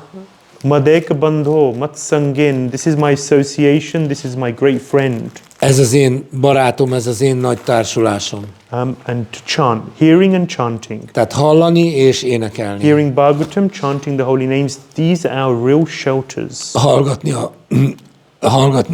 Énekelni a Szent Nevet, hallgatni a Bhāgavatamot. So Vyāsadeva therefore gave this light of the Bhagavata to the people of Kali Yuga. Tehát Vyāsadeva a Bhāgavata fényét adta a Kali Yuga embereinek. Yeah. Kṛṣṇa. What is the Bhagavatam? The conclusion, the summum bonum is Kṛṣṇa. De mi a Bhāgavatam, mi a csúcs, mi a párlata az egésznek? Kṛṣṇa. Yeah. And this is the light in this material realm in Kali Yuga. És a Kali Yuga sötétségében ez a fény. Yeah, so this was one of the 6 questions from Shaunaka Rishi to Sutta Goswami. After Krishna's left, what will people do? What will the people of Kali Yuga do? Ez volt az egyik kérdés a 6 közül, amit a bölcsek feltettek, hogy miután Kṛṣṇa elment, most mit fognak tenni a Kali Yuga emberei? Yeah, and the answer from Sutta Goswami is the Śrīmad-Bhāgavatam will bring light. It's as brilliant as the sun. És Sutta Goswami válasza, a Śrīmad-Bhāgavatam lesz a fény az éjszakában. Yeah. So this is a summary of the story of these 3 chapters, 4 till 6. Ez ennek a 3-tól 6-os 4-től 6-os 3 fejezetnek az összegzése. Yeah. So Muni Krite, Vyāsadeva wrote this in his maturity. Muni, he's a great sage. Szóval Vyāsadeva Muni, azaz nagy bölcs, és ennek a csúcsán írta ezt. So just to summarize, first Vyāsadeva compiled the Vedas and Puranas. Hát összegezzük, tehát Vyāsadeva megírta a védákat és a puránákat. Then he wrote the Vedanta Sutra to summarize. És hogy összegezze ezt, megírta a Vedanta Sutrát. Actually, and then he wrote the Mahārāja. Ezután megírta a Mahārājatot. Stories. Amelyek történetek. It's a great story. Fantasztikus nagy történet. When I was growing up, I loved the Mahārāja. Amikor én felnőttem, imádtam a Mahārājatot. And so many plot, intrigue. Annyi mindenféle összeesküvés, intrika. And many wonderful points come out. És egy nagyon csomó tanulsága van.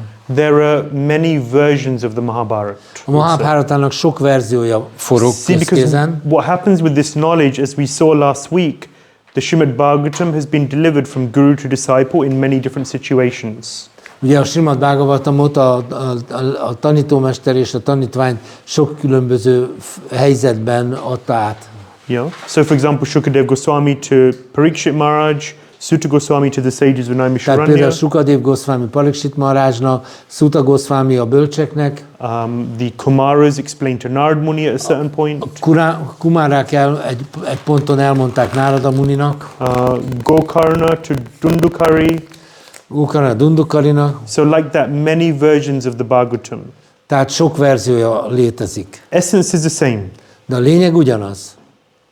But different emphasis sometimes. De előfordul, hogy a hangsúlyok kicsit máshol vannak. Same with the Mahārāja, many different versions of the Mahārāja. A Mahārājával ugyanez a helyzet, sokféle verzióban létezik. How do we measure those versions?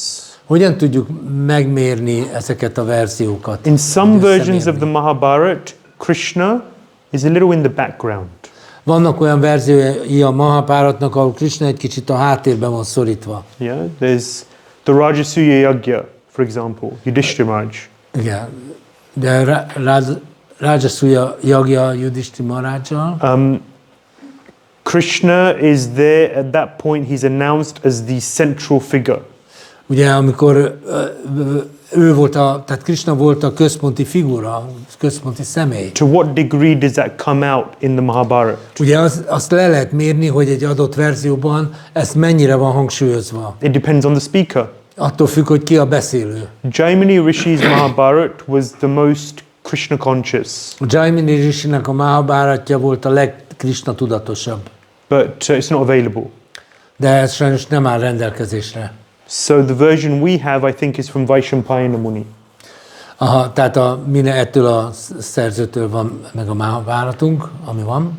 So it depends on the consciousness of the speaker, what they Tehát bring attól out. függ, hogy mi a tudata a beszélőnek. So there are various versions of the Mahabharata, but the idea was to bring the essence of the Vedas in this form of stories. De ugye, tehát több verziója van a Mahābhāratnak, de mégiscsak az a lényeg, hogy történetek formájában adja át a tudást. After all of this, Nārada is still dissatisfied. Ezután még mindig elégedetlen Nārada, And then he és writes the akkor Bhāgavatam. ugye jön a Śrīmad-Bhāgavatam. Igen. Sorry, Vyāsadeva, sorry. So Nārada helps, and Vyāsadeva writes. So this is just a summary of the steps from Ez where a lépéseknek a összegzése. to come to the Śrīmad-Bhāgavatam. Tehát, hogy így jött létre a Śrīmad-Bhāgavatam. So what does Nārada Muni say to Vyāsadeva? Mit mond Nārada Muni Vyāsadevnek? So this is a very famous verse, a very beautiful verse. Ez egy nagyon szép vers, nagyon komoly vers. Yeah, he says, Tadvāg visargo janataga viplavo yasmin pratishlokam abhadvati api namani anantasya yashon kataniyat shinvanti gayanti grananti sadhavo. It's here. So for English speakers, it's on the slides, and this is a Hungarian. Az angolul tudók azok olvassák a diát, a magyarok számára itt van magyarul. Betty Prue, can you read this nice and loud? Ám az az irodalom, amelyet a határtalan legfelsőbb úr neve, híre, formája és kettelése transzcendentális dicsőségének leírása tölt meg, másféle alkotás, tele transzcendentális szavakkal, melyek forradalmat hoznak a világ félrevezetett civilizációnak istentelen életébe. Az ilyen transzcendentális irodalmat, még ha tökéletlen alkotás is, a megtisztult, valóban őszinte emberek hallgatják, éneklik és elfogadják. So Nārada Muni's, one of the essences of his message is write this one literature, Śrīmad-Bhāgavatam. Tehát az alapvető utasítás az volt, hogy ezt az egy irodalmat kell megírni, a Śrīmad-Bhāgavatamot. Why Śrīmad-Bhāgavatam? És miért a Śrīmad-Bhāgavatamot? This is what the people of Kali Yuga need. Erre van szüksége a Kali Yuga embereinek. These Kali Yuga people are going to be surrounded with and immersed in the modes of passion and ignorance. A Kali Yuga emberei azok nyakig fognak ülni a szenvedély és a tudatlanság kötőerejében. Just go outside and see. I mean, you know, most of you are living outside and working outside. I go on book distribution. We meet with many types of people. There's a lot of passion and Hát ugye ignorance out there. legtöbben kint éltek, én is kijárok könyvet osztani, találkozom emberekkel, nem kell magyaráznom, hogy mi van. So much passion and ignorance. Tele van szenvedéllyel és tudatlansággal a világ. So write one literature which is there to bring about a revolution in the impious lives of the world's misdirected civilization. Tehát, hogy egy olyan művet kell írni, amivel a félrevezetett emberiségnek a bűnös életét meg lehet változtatni. Yeah. So this is what the Bhāgavatam is about. Erről szól a Bhāgavatam. And I'm sure we've all experienced in our own lives that is the Bhāgavatam, the essence of the Bhāgavatam, Krishna consciousness has brought about a revolution in our lives. Azt hiszem, hogy valamennyien megtapasztaltuk, hogy a Śrīmad-Bhāgavatam, ami a Kṛṣṇa tudatnak a lényege, valóban változást hozott sokak életébe. Who would have imagined for the Prabhus wearing a bedsheet? Ki képzelt el, hogy valaki majd egy ilyen lepedőbe fog öltözni? War paint on your head. És akkor ilyen falfestéket tesz a For the homlokára. Mahārājis, is it 6 meters? A szárny az 6 méter? You're 6 meters, right? Yeah, I got it right. Yeah, it's good. 1 6 meter long cloth. Egy 6 méteres textilbe fognak öltözni. So, and that's just the dress, you know, the way És ez we csak az eat, the way, öltözködés. you know, you pick up the phone, please accept my humble obeisances, or glories to Śrīla Felveszed a Prabhupada. telefont, kérlek fogad tisztetes oldalatomat, minden You know- dicsőség Śrīla Prabhupádnak. All of these things you just kind of get used to, you don't even notice as devotees. Igen, ugye megszokjuk, mint bakták megszokjuk ezt, és észre se vesszük. But just imagine 5 years ago, 10 years ago, 20, 30, before you were a devotee. De hát ugye 5-10 valahány évvel ezelőtt, amikor még kezdők voltatok, hogy akkor hogy álltatok ehhez? It's a revolution. Ez egy forradalom. This Krishna consciousness has brought about a revolution in our Krishna lives, tudat- in the way we see the world. A Kṛṣṇa tudat egy forradalmat hozott az életünkbe is, és abba is, hogy hogyan tekintünk a világra. But that revolution cannot stop. De ez a forradalom nem állhat meg. That revolution has to continue in our lives. Ezt a forradalmat folytatni kell az életünkben. You know, sometimes we think, okay, well, I've been a devotee for a few years, I know how to do all the things. Ja, előfordul, hogy valaki azt gondolja, hogy já, most egy pár évet baktáskodtam, most már tudom, hogy I vannak can, a I can put dolgok, on my tilak with my eyes closed. és már behúnyt szemmel fel tudom tenni a tilakomat. Takes me a minute and a half to put my dhoti on. Egy másfél perc alatt fölteszem a dótit, 5 if you're a lady, I don't know how long 5 it perc, takes. hogyha You know? hölgyről van szó. 5 is good, right? It's quite Ugye, quick. 5 perc az úgy I jó, guess, nem? you know. So like that, I can, you know, and I've read the books half, Elolvastam a könyveket, once, félig meddig, you know, egyszer, sort of, kétszer. yeah, all the lectures, they talk about the same thing at the end of the day, right? De hát az összes lecke lényegében ugyanarról szól. I've got a bit of service at the temple. Csináltam egy-két szolgálatot a I've got a templomban, few devotee friends. van egy pár bakta barátom, A bit odd sometimes, but you know, néha egy okay, you kicsit know. furcsák, de hát You know. nem baj. I think I'm sorted. Azt hiszem, én már rendben vagyok. And they say, you know, if you chant 16 rounds and follow the 4 regs, then, you know, you go back to Godhead, so it's not too bad. És azt mondták, hogy hát, hogyha elmondod a 16 kört, meg a négy szabályt betartod, akkor visszamész Istenhez. I'm sure Krishna won't mind if I chant a few rounds while I'm driving, because life's busy. És biztos Kṛṣṇa nem bánja, hogyha a vezetés közben is mondok egy-két kört, hiszen annyira elfoglalt vagyok. And so on and so forth, you know what I mean? És you így know? tovább. A few visits to the cinemas and, you know, restaurants won't do any harm. I don't want to be a fanatic. Egy-két mozi lecsúszik, nem probléma. Étterem. So the point is that what does it mean to really become Krishna conscious? Igazán az a kérdés, mit jelent az Kṛṣṇa tudatosnak lenni? You know, there's the 4 seed verses of the Bhāgavatam in the 2nd Canto, 9th chapter. A második ének 9. fejezetében van ez a 4 alapvers, And the verse that I'm thinking of right now is escaping me. de most Yatsya pont nem jut sarvata eszembe az a vers, sarvadra. amire gondoltam. Yatsya sarvata sarvada. Always looking for more. Mindig keresd a többet. Yatsya sarvatra sarvada. Hold on, sorry. 2:9:35. 2:9:35. Search unto this point. Huh? Like searching unto this point. Yes. No, it's 36. Etavad vijigyasam tattva jigyasunatmanaha. Anvaya vyatirekabhyam yatsyat sarvatra sarvada. That a devotee is always looking deeper and deeper. If you just repeat, if the devotee is always looking for deeper and deeper. Bakták mindig mélyebbre és mélyebbre tekintenek. There's no sense of satisfaction. Nincs elégedettség. There's no sense, okay, now I know. Nincs olyan, hogy én most már tudom. Now I know what I'm doing, everything's okay, I'll just cruise. Én már tudom, hogy mi van, én már tudom, mindent jól csinálok. Cruise? Cruising. Ja, el vagyok. Yeah. Cruising. Yeah. Cruise, Tehát most már el vagyok, elértem a repülési magasságot, most már rajta vagyok. He is always looking to go deeper into Krishna consciousness. Mindig mélyebben és mélyebben kell tekinteni a Krisna tudatba. Where am I now? Hol vagyok most, What's the next step?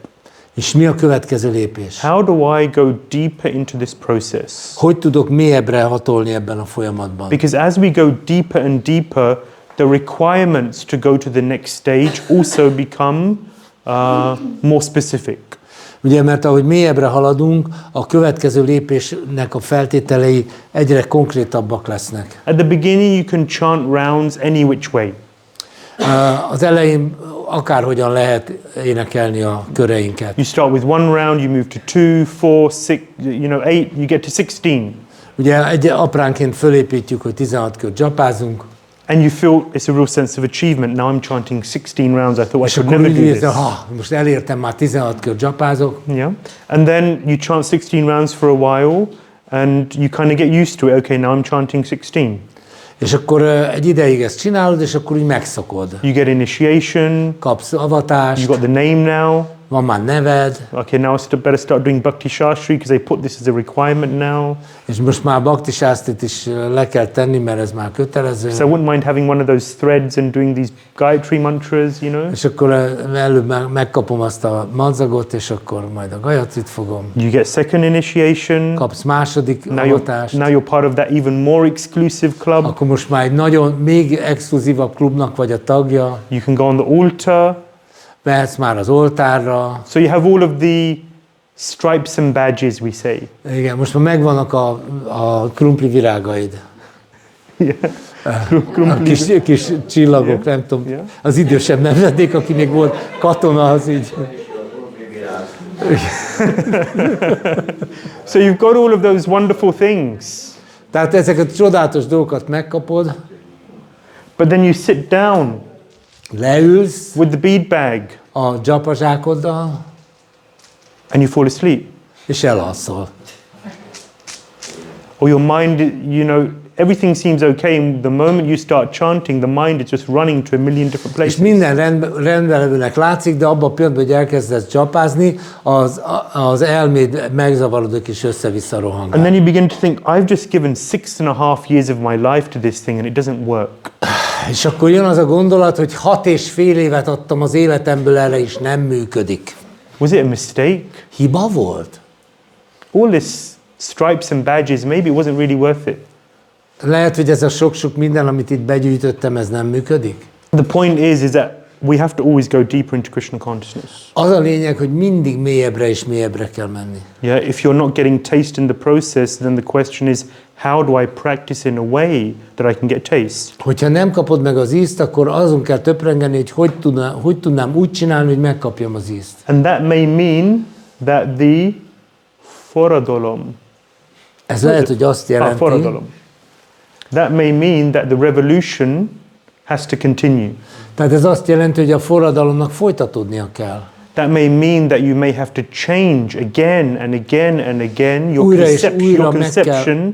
Your conception of what Krishna consciousness is. Igen, tehát újra és újra kell értelmezni, hogy mit jelent a Krisna tudat. And what it means to be a practitioner of Krishna consciousness. És hogy mit jelent az, hogy én gyakorlom a Krisna tudatot. What it means to become Krishna conscious. Mit jelent az, hogy Krisna tudatossá válni. And it is more than just a set of activities, a way of dressing and a way of eating. Ez nem csak egy cselekvés sor, vagy hogy hogyan öltözködöm, vagy mit eszem. These things are important, they support. Ezek fontosak, mert ezek támogatnak minket. But the process is a transformation of the heart. De igazán a folyamat a szív megváltozásáról That's the real szól. process. Ez az igazi folyamat. That is Krishna consciousness. Ez a Krisna tudat. But we have to engage with that process, and it's a deeper thing. Tehát ebben a folyamatban bele kell adnunk magunkat, ez egy mélyebb dolog. It is easier to do things. Könnyebb a dolgokat csak csinálni, It is easier to say things. még könnyebb beszélni, megfelelő dolgokat mondani, What's more difficult, because it's more subtle, is to change the way we think. de sokkal nehezebb megváltoztatni, hogy hogyan gondolkozunk, mert ez egy finomabb dolog. What's more difficult is to purify the heart. És még nehezebb a szívet megtisztítani. Because as the heart becomes more and more purified, Mert ahogy a szív tisztul, the mind is more peaceful. az elme békésebb lesz. And then we're able to hear the holy names. És akkor fogjuk tudni hallani a szent nevet. Because chanting isn't just a case of putting a hand in the bead bag and saying the mantra again and again 1728 times.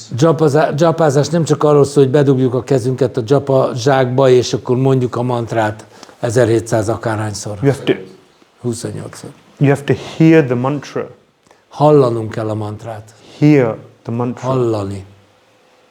And that's Krishna consciousness. És ez a Kṛṣṇa tudat. If we're to summarize Krishna consciousness into one sentence, is learning how to hear the Hare Krishna Maha Mantra with focus and attention. Hogyha egy mondatba akarom összefoglalni, mi a Kṛṣṇa tudat lényege, hogy megtanulni, hogyan halljuk a Hare Krishna Maha Mantrát a fülünkben. And that requires a revolution after revolution after revolution És in ez our minds. megköveteli, hogy a forradalmat kövessen a And the szívünkben. Bhagavatam is emphasizing that again and again and again És a throughout the Bhāgavatam stories. ezt újra és újra hangsúlyozza. So the revolution is for the people of the world, yes. Hát a forradalom a világ emberei számára van, persze, igen. But we shouldn't forget about ourselves. De ne feledkezzünk meg saját magunkról. That revolution is also for us. Ez a forradalom nekünk is van. Okay, so we continue. We continue with Nārada Muni and how he instructs Vyāsadeva, and it's very instructive.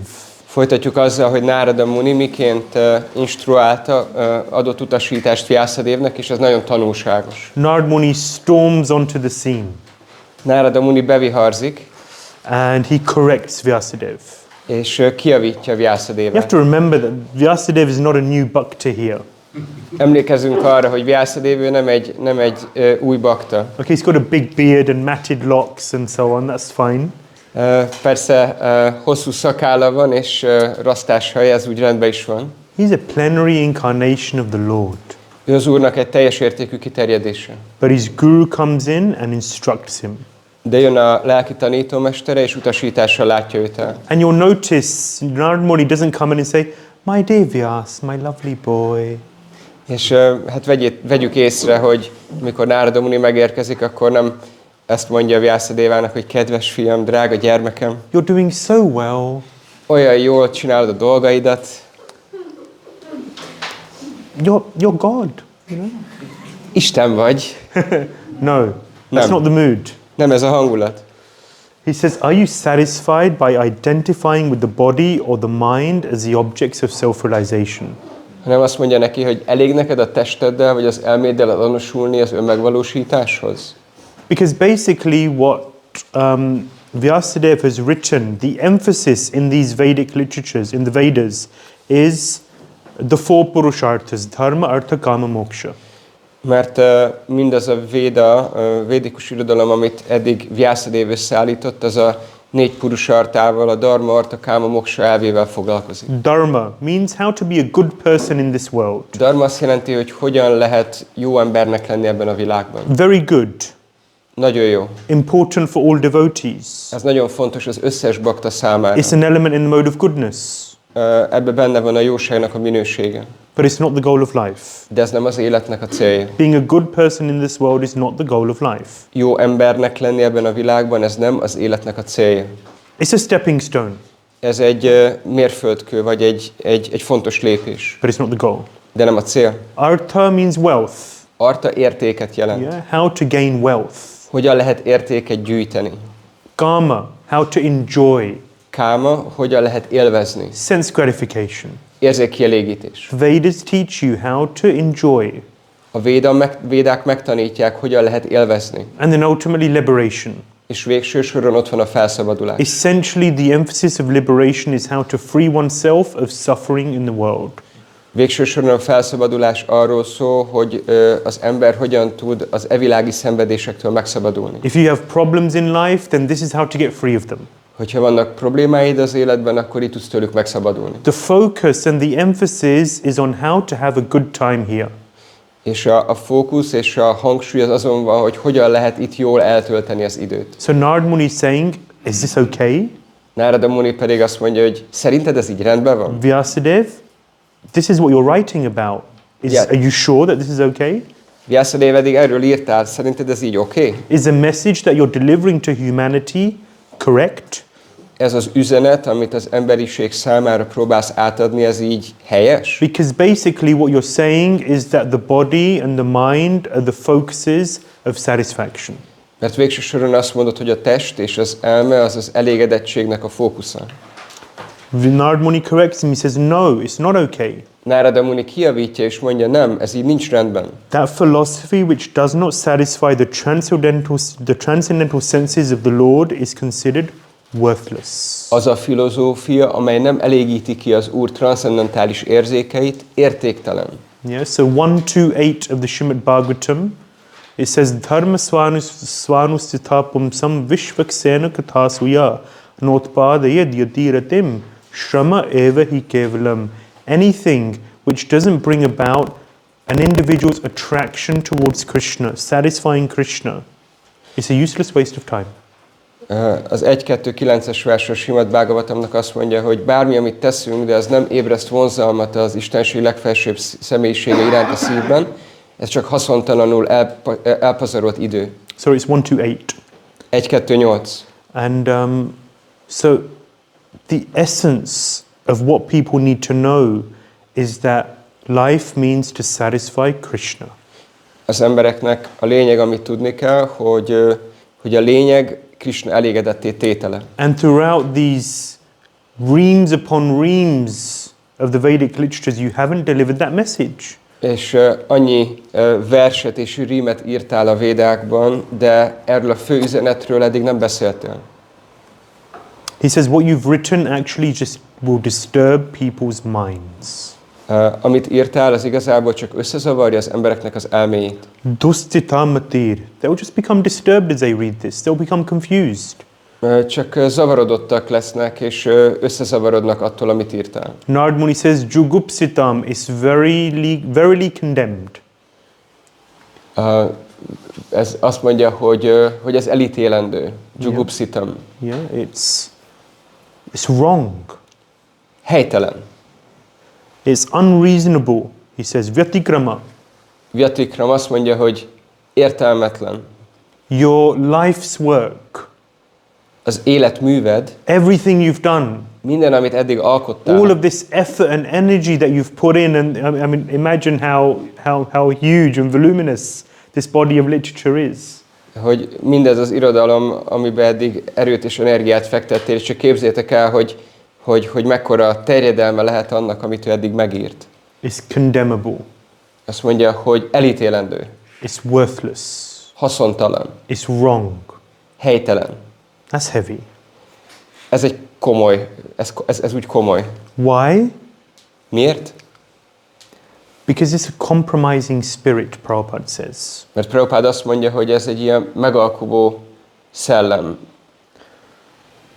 Because what you've done is given a message that the perfection of life is to live a comfortable life in this world. Mert mondja neki, hogy amit eddig alkottál, az azt az üzenetet adja, hogy az ember életnek a célja az egy kényelmes élet elérése.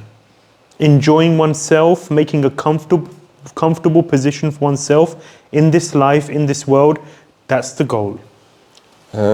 Azt úgy állítod be az életnek a célját, hogy az nem más, mint egy kényelmes és rendezett életet teremteni magunknak itt az anyagi világban. And here are the Vedic literatures which give 1,000,001 different solutions and processes of how to make your situation here more peaceful and happy. És a védikus irodalom akkor 1,000,001 megoldást nyújt arra, hogy itt az anyagi életünket hogyan tudjuk gondtalanabbá és felhőtlenebbé tenni. But Vyāsadeva, that isn't what life is about. You know that.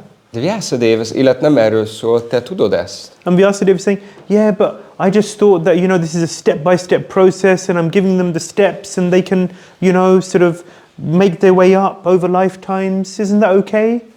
Vyāsadeva akkor mondja, hogy igen, tudom, de hát gondoltam, hogy ez egy ilyen lépcsőzetes folyamat, hogy akkor életről életre, akkor így lépésről lépésre, akkor tudnak így fejlődni benne, vagy így emelkedni, ez így nincs rendben. Nārada Muni is the greatest preacher. Nārada Muni, ő a legkiválóbb prédikátor. He travels the world, not just the world, he travels the universe preaching. Nem csak a világot utazza körbe, hanem univerzumokba utazik prédikálni. Actually, he's cursed by Daksha to be a traveling preacher. Igazából Daksha átkozta őt meg ezzel, hogy utazó prédikátorrá kell válnia. That's another story from the 6th canto. We won't get into that right now. De most nem megyünk bele, ez egy másik történet, ami a 6. énekben található. But the point is that Nārada Muni, he's the expert preacher. He's saying, no, Vyāsadeva, this is wrong. De Nārada Muni, ő egy nagyon kiváló prédikátor, és azt mondja, hogy nem, Vyāsadeva, helytelen, amit írtál. Because what you've presented is a compromising spirit. Mert mondja neki, hogy amit bemutattál, az egy ilyen megalkuvás. All of these different processes and wonderful ways of doing things, forget about it.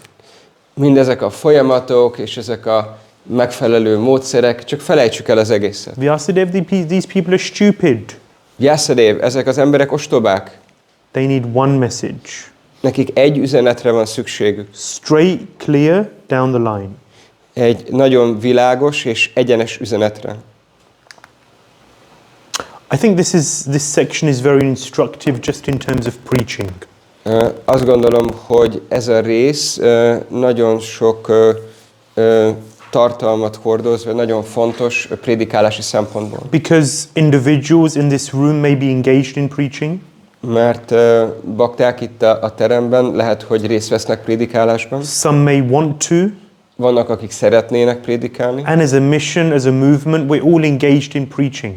És the movement is preaching. That's what we're about. És hiszen egy mozgalom vagyunk, szóval mindannyian prédikálásban veszünk részt. So how do we preach? Hogyan prédikálunk? So I thought it's interesting to reflect, and I'm interested in the thoughts of the devotees also.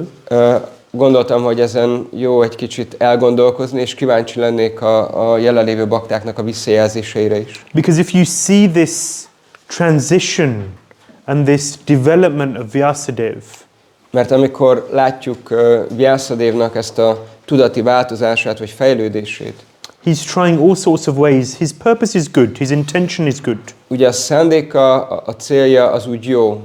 He wants to benefit the people. Az emberek javát akarja szolgálni. Vyāsadeva knows the goal of life. Vyāsadeva tudja az életnek a He célját. knows it's Krishna. Tudja, hogy ez nem más, mint Krisna. But he's trying all sorts of ways to help people. De különböző módszereket próbál meg, amivel embereknek segíteni akar. But Nārada Muni comes in and says, actually what you've done is confuse them more than anything else. De amikor jön Nārada Muni, akkor azt mondja, hogy nézd, amit eddig csináltál, az leginkább csak összezavarja az embereket. So Srila Prabhupada has some nice purports where he talks about this. Srila Prabhupada néhány gyönyörű magyarázatban beszél erről. Someone read this Hungarian, someone who hasn't read so far. A tapasztalt bakták új utakat és módszereket is felfedezhetnek, hogy az adott időt és a körülményeket figyelembe véve a hitetleneket meggyőzhessék. Az odadó szolgálat dinamikus tevékenység, és egy tapasztalt bakta megtalálja a legjobb utat, hogyan juttathatja az odadó szolgálatot a materialista emberek eltompult agyába.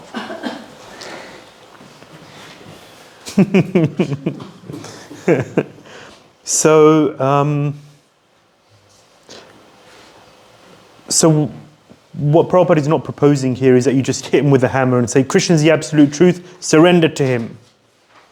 Prabhupada nem ezt mondja a magyarázatban, hogy akkor csak egy ilyen kalapáccsal valakit fejbe kell verni, hogy nézd, akkor Krishna az abszolút igazság, csak fogadd el. Yeah. So Prabhupada is saying here that an expert devotee will find novel ways, intelligent ways of presenting Krishna consciousness. Prabhupada itt azt mondja, hogy egy intelligens bakta akkor új utakat és módszereket talál arra, hogy bemutassa Krishnát. At the same time, we have to give them the absolute truth. We have to give them Krishna. Ugyanakkor egy időben Krishnát kell, az abszolút igazságot kell odaadnunk az embereknek továbbra is. In a way that they can understand, in a way that they can digest. Egy olyan módon, ahogy meg tudják érteni, és ahogy meg tudják emészteni, be tudják fogadni. But they have to hear about Krishna. De Krishnáról kell hallaniuk. This is a famous purport, 141. Ez egy híres magyarázat, 141. Like someone like to read the Hungarian here? Again, someone who hasn't read.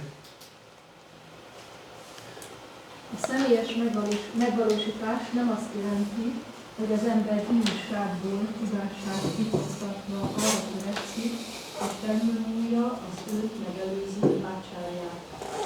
Szilárd hitének kell lennie az előző ácsárjában, és ezzel egy időben olyan megvalósítással is rendelkeznie kell a témában, hogy adott körülmények között megfelelő módon tudja azt előadni.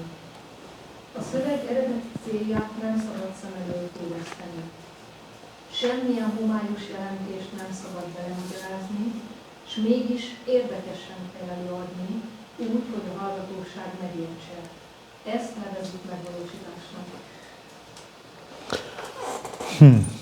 First point, very important, is that we are in line with the previous acharyas. Az első fontos pont, ami nagyon fontos, hogy összhangban kell lennünk a megelőző ácsárjákkal. Very, very important in anything that we do, especially preaching, is that I am doing this as an instrument of my spiritual master, and Srila Prabhupada. Nagyon fontos igazából mindenben, főleg a prédikálásban, hogy mindig úgy kell gondolkoznunk, hogy ezt a lelki tanítómesteremmel és Srila Prabhupáddal összhangban teszem, rájuk hangolódva. And whatever I'm doing, and this is broader, not just preaching, but in anything that I do, whatever I do, I'm doing for their satisfaction. És bármi, amit teszek, akkor az ő elégedettségüket kell, hogy szolgálja. I'm doing it in a way that they will be happy. És olyan módon cselekszem, ami őket elégedetté teszi, őket boldoggá teszi. So that's the orientation. Ez a beállítottságunk, vagy az orientáció. That's the root. Ez a gyökere. And the key to success. És a sikernek egyben a kulcsa is. Because then we receive Krishna's mercy. Mert ilyen módon megkapjuk Krisnának a kegyét. Because we're acting in line with the previous acharyas. Mert az előző ácsárjákkal összhangban cselekszünk. So it said, Chaitanya Charitamrita, Krishna Shakti Vina Nahi Tara Pravartan. You cannot be successful in sharing Krishna consciousness without Krishna's mercy. Nem lehet az ember sikeres, nem válhat sikeressé Krishna kegye nélkül a prédikálásban. Krishna's Shakti, Krishna's empowerment comes when we are seeking to satisfy Him and His chosen servants. Krishnának a Shaktiya, az erője, a felhatalmazása, a kegye akkor jön, amikor próbáljuk őt és az őt képviselő ácsárjákat elégedetté tenni. Now the question is talks about, Prabhupada speaks about how one should realize a subject matter so nicely that he can present the matter for the particular circumstances in a suitable manner. És akkor Prabhupada itt beszél arról, hogy mit jelent megvalósítással beszélni, és akkor mondja, hogy megvalósítással kell rendelkezni a témában, hogy adott körülmények között megfelelő módon tudja azt előadni valaki. So if I'm going to preach, it doesn't mean that I should always just read from Prabhupada's purport. The 7 singing meters, namely, this is not the point. A prédikálás az nem feltétlenül azt jelenti, hogy egy az egybe csak olvasom Prabhupádnak a magyarázatait. The point is that I need to understand what Prabhupada is saying, and I need to put it in my own words. A lényeg az az, hogy meg kell értenem, hogy miről beszél Prabhupád, és saját szavakba kell azt öntenem. I need to read it, contemplate it, understand it, absorb it. El kell olvasnom, el kell rajta gondolkoznom, meg kell értenem, be kell fogadnom. So there is a 3-stage process. Van egy 3 lépcsős folyamat. I'm glad we have the board. Shravanam. Shravanam, itt fölírom a táblára. Shravanam means to hear. Shravanam azt jelenti, hogy hallani. So this is from the Vedic literatures. Ez a védákból származik. Shravanam, to hear, is very, very important. Shravanam, vagy a hallás hihetetlenül fontos. Of all of the senses, the hearing, the ears are the most potent, the most important in Krishna consciousness. Minden érzék közül a fül a legérzékenyebb és a legfontosabb a Krishna tudat szempontjából. Transcendental knowledge is delivered from the lotus mouth into the ears. A transzcendentális tudás a lótusz szájból származik és a fülön keresztül lép be. And we spoke about this last week also. We have to hear with rapt attention. Erről beszéltünk a múlt alkalommal, hogy feszült figyelemmel kell hallgatnunk. But it's not enough just to read, just to hear, sorry. De nem elég önmagában az, hogy csak hallunk. Many times I'm sure we've all had the experience. You sit in a class and you think, wow, amazing, that's so important, that's so necessary, I'm going to do something about this. Biztos volt már veletek is olyan, hogy ültetek egy leckén, és akkor gondoltátok, hogy fú, ez fantasztikus, annyira fontos, és így biztos, hogy ezzel fogok valamit kezdeni. And then the moment you walk out of the door, it flies away.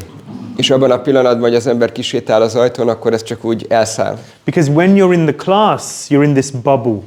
Mert amikor az ember bent van a leckén, akkor ott van ebben a buborékban. Yeah, depending on how much we enter into this, we enter into a little bubble. Attól függően, hogy mennyire lépünk bele, de belépünk egy ilyen buborékba. And everything else goes out of the window. Nothing else is important. Just Krishna, everything's wonderful. És minden más ugye kívül marad, az ablakon kívül, semmi más nem fontos, csak Krishna. But then the moment you walk out of the door, reality strikes. De abban a pillanatban, hogy az ember kisétál az ajtón, akkor rászakad a valóság. Oh, I've got bills to pay. Ott vannak a számlák. Problem with the car, I need to take it to the mechanic. Trilokatma's here. Ott van az autó, el kell vinni szerelőhöz, itt van Trilokatma Prabhu. Tomorrow I have to work again and my boss is really giving me a hard time these days. Holnap megint kell mennem dolgozni, és manapság a főnök annyira megnehezíti az életemet. And Krishna knows what else. És Krishna tudja, hogy mi van még. But the next step is very, very important. De a következő lépés az hihetetlenül fontos. Mananam. Mananam. Can anyone guess what this means? Valaki meg tudja tippelni, hogy ez mit jelent? To think. Contemplation. Yeah, it's Prabhu said the same. Átgondolni. Yeah, to really contemplate on the subject matter. Mélyen elgondolkozni egy adott témán. We have to think about what we've heard. El kell gondolkoznunk azon, amit hallottunk. Process it. Fel kell dolgoznunk. And it's related to nididhyasanam. És ez kapcsolatban áll azzal, amit úgy hívnak, hogy nididhyasanam.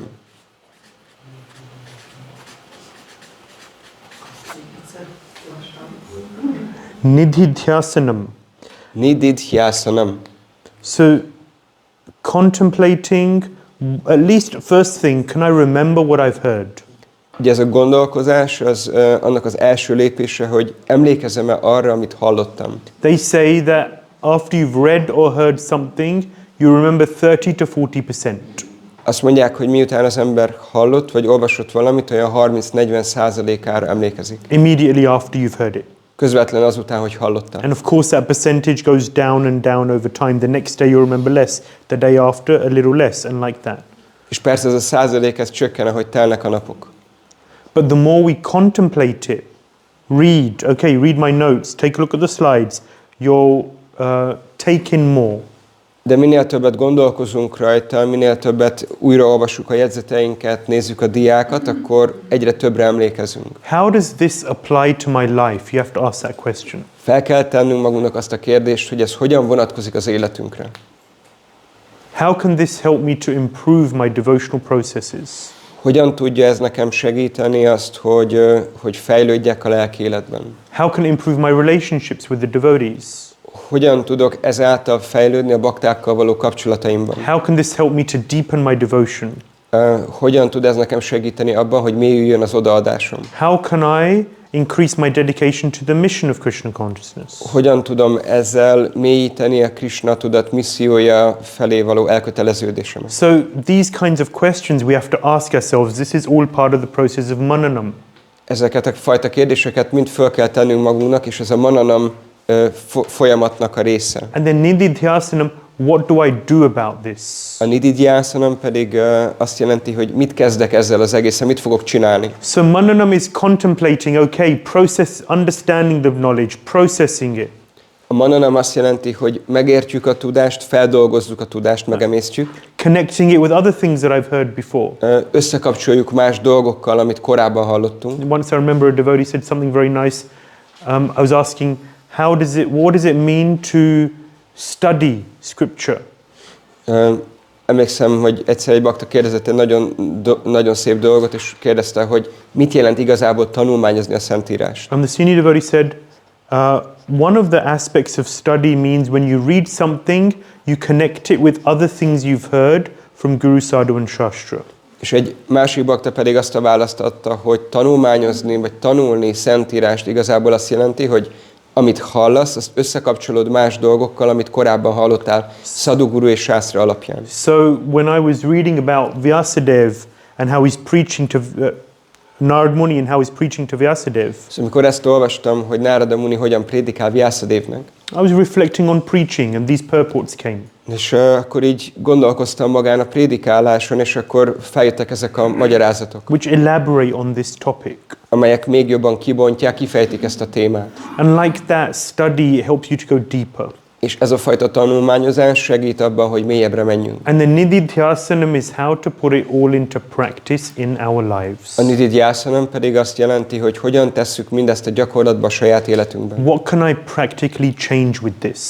Mit tudok ezzel a tudással konkrétan változtatni? Because Krishna consciousness is not just about gaining knowledge. Mert a Kṛṣṇa tudat nem csak azt jelenti, hogy valahogy tudáshoz jutunk. Or being able to reel off verses and, quote this and talk about that and entertain. És nem is azt jelenti a Kṛṣṇa tudat, hogy így be tudunk azonosítani verseket, vagy akkor tudunk így idézni, akkor így szórakoztatjuk magunkat. Krishna consciousness requires, as we said before the break, is to bring about a revolution in our lives, practically. Ahogy korábban említettük, a Kṛṣṇa tudat valójában azt jelenti, hogy forradalmat hozunk a saját életünkbe gyakorlati szempontból. So what do I need to change in my life, and what are the practical steps to change? Mit kell megváltoztatnom az életemben, és mik azok a gyakorlati lépések, amik ezt a változást elő fogják idézni? So this process helps us to go deeper into transcendental literature. Ez a folyamat segít nekünk abban, hogy mélyebbre ássuk magunkat a transzcendentális irodalomban. And it helps to bring it alive. És segít abban, hogy életre keltse azt a számunkra. Because as we apply the teachings of the Bhāgavatam in our day-to-day lives, mert ahogy alkalmazzuk a Bhāgavatamnak a tanításait a mindennapi életünk során, we experience a certain transformation in our lives. Akkor fogunk tapasztalni egyfajta változást vagy átalakulást az életünkben. And we realize this is all coming from Bhāgavatam. És akkor fogjuk érteni, hogy mindez a változás nem máshonnan, mint a Bhāgavatamból jön. And then you realize actually this book is speaking to me.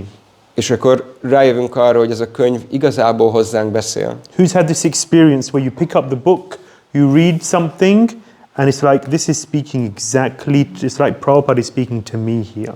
Kinek volt már az a tapasztalata, hogy felvettétek a könyvet, valahol kinyitottátok, elkezdtétek olvasni, és akkor az élmény volt, hogy ez a könyv, Prabhupád most közvetlenül hozzám beszél. It is. Mert hogy valóban ezt csinálja. Always is. Mindig is így volt. Just sometimes we realize it and sometimes we don't. Csak néha rájövünk erre, vagy belátjuk, valamikor meg nem. But as we do this, we develop more and more of a relationship with the scripture. De minél inkább csináljuk ezt, annál mélyebb kapcsolatunk lesz a Szentírással. And the scripture enters into us more and more. És a Szentírás egyre jobban és jobban belénk hatol. So they talk about the book Bhagavat. Beszélünk a könyv Bhagavatáról. And then the person Bhagavat. És van a személy, mint Bhagavata. Who is a person Bhagavat? Ki a Bhagavata személy? What does that mean? Mit jelent ez? It means a person who has read, studied, contemplated, understood, and practiced the Bhagavatam. Szóval Bhagavatam személy azt jelenti, aki olvasta, átgondolta, megértette, és gyakorlatba ültette ezt a Szentírást. And the more an individual brings into practice the principles of the Bhagavatam, they become more and more the person Bhagavat. És egy egyén minél inkább a gyakorlatba ülteti, a saját életébe ülteti a Bhagavatamnak az elveit, annál inkább Bhagavata személyé válik. So the more you read and contemplate and discuss Bhagavatam, the more and more it goes deeper. Minél jobban és jobban tanulmányozod és gyakorlatba ültöd a Bhagavatamot, annál mélyebbre megy. Prabhupada wants each and every one of us to become a person Bhagavat. Srila Prabhupád azt szeretné, hogy mindannyiunk Bhagavata személyé váljon. To really read and study the scripture and make it our own. Hogy mélyen tanulmányozzuk ezt a Szentírást és a magunkévá tegyük. And then, whatever you say, is in line with Bhāgavatam. És akkor onnantól kezdve bármit mondjon az ember, az összhangban lesz a For a Bhāgavatam. person, Bhagavat, whatever they say is Bhāgavatam.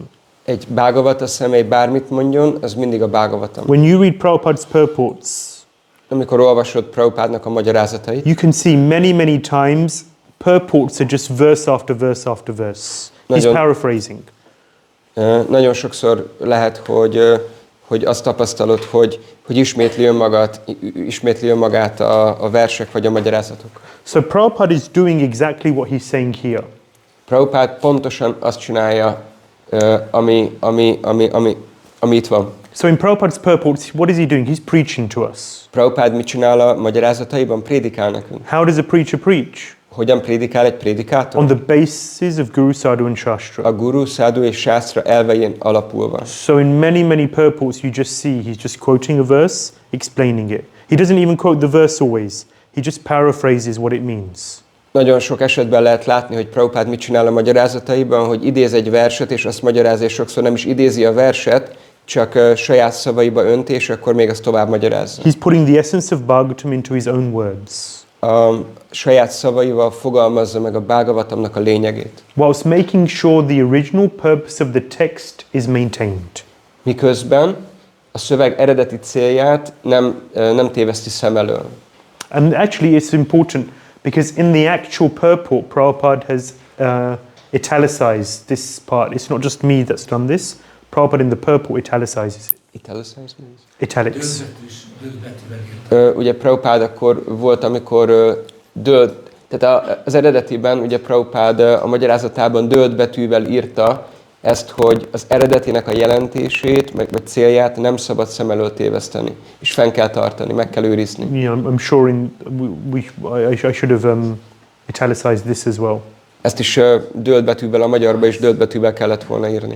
Because it's very important. Why does Prabhupada make it italics? It's because this is a very important point. Miért emelte ki dölt betűvel Prabhupád ezt az egy mondatot? Azért, mert kiemelten fontos. When we are preaching, the original purpose of the text must be maintained. Amikor prédikálunk, akkor a szövegnek az eredeti célját és jelentését fenn kell tartani, meg kell őrizni. We need to know and understand what the original purpose of the text is. Tudnunk kell, meg kell értenünk, hogy mi a szövegnek az eredeti célja. And therefore we need to make sure that whatever we say is in line with the original purpose. És meg kell győződnünk arról, hogy bármit mondjunk, az mindig összhangban van az eredeti jelentéssel. We say it in our own words. A saját szavainkkal mondjuk, but it has to be informed by and directed by the essence of the teachings. De a tanítás lényegével teljes összhangban kell, hogy legyen, és annak kell, hogy meghatározzák a szavainkat. Ultimately, the truth stirs hearts.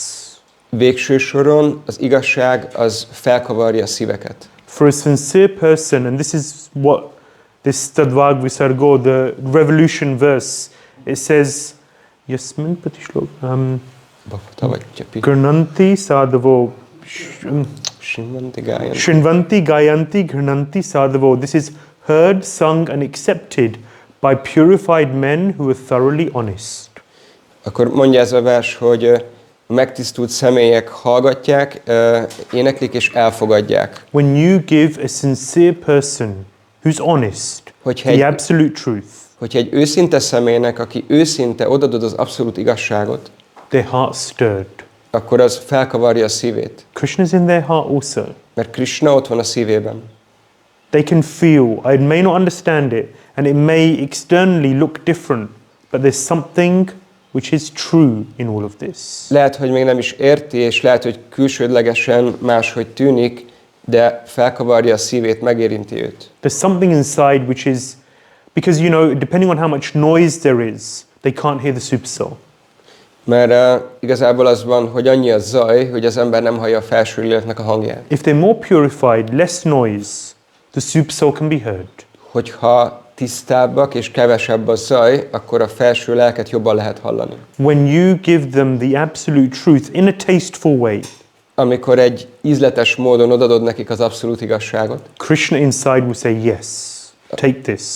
Akkor Kṛṣna belül azt fogja nekik mondani, hogy igen, ez az, ezt fogadd el. This is it. Ez az. This is what you've been looking for. Ez az, amire mindig is vágytál. This is the real thing. ez a valóság, ez a valódi dolog. Grab it.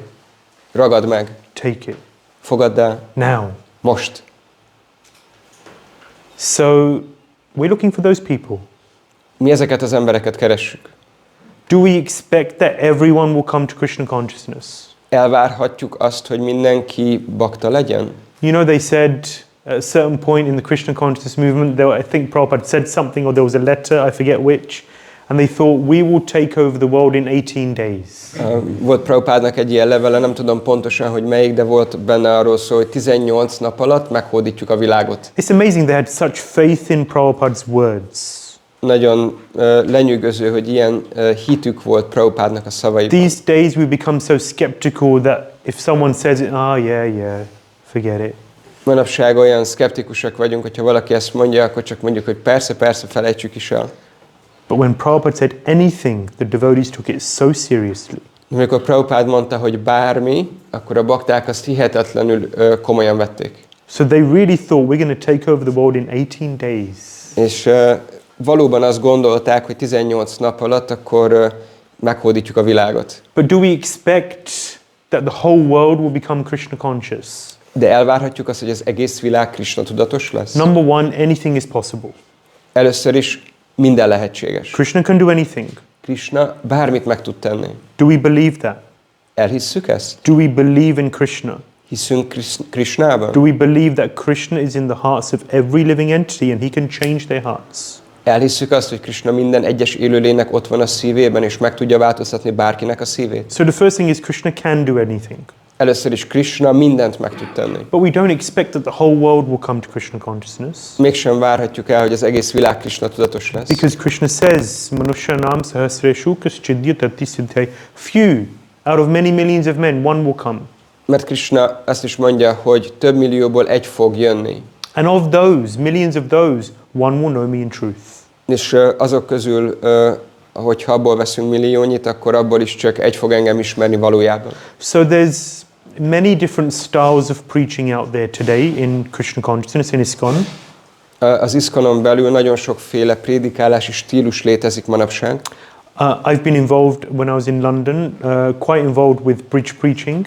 Amikor még Londonban laktam, akkor eléggé be voltam vonva ebbe a bridge preachingbe. And who knows what bridge preaching is? Ki az, aki hallotta már ezt, hogy mi az, hogy bridge preaching? Okay, so does that mean the rest of the devotees don't know or uncertain? Gondolom, hogy akkor a többiek nem annyira biztosan tudják ennek a jelentését. Yeah, so I'll explain briefly. So bridge preaching.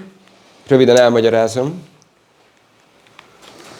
So an indirect approach of sharing Krishna consciousness. Egy indirekt megközelítése annak, hogy hogyan adjuk át Krishnát másoknak. So for example, one of the things that we were doing a lot of university preaching. Például egy dolog, amit mi csináltunk, hogy nagyon sok egyetemre mentünk prédikálni. We didn't wear dhoti kurta, we wore smart casual clothes. Nem viseltünk dhótit kurtát, hanem ilyen elegáns utcai ruhába mentünk. And we would take topics of the day and present it in a somewhat Krishna conscious manner. És akkor ilyen a világot foglalkoztató aktuális témákat ragadtunk meg, és bizonyos mértékben Krishna tudatos módon mutattuk azokat be. So for example, we'd speak about the power, there was one talk we did on the power of habits. Például beszéltünk a szokások erejéről. Students, they want to know how to improve their habits, become more regulated, become more disciplined, do better in their exams. Diákok akarják tudni, hogy akkor hogyan tudnak fegyelmezettebbé válni, hogyan tudnak jobb életet élni, jobban teljesíteni a vizsgáikon. So give them what they're looking for.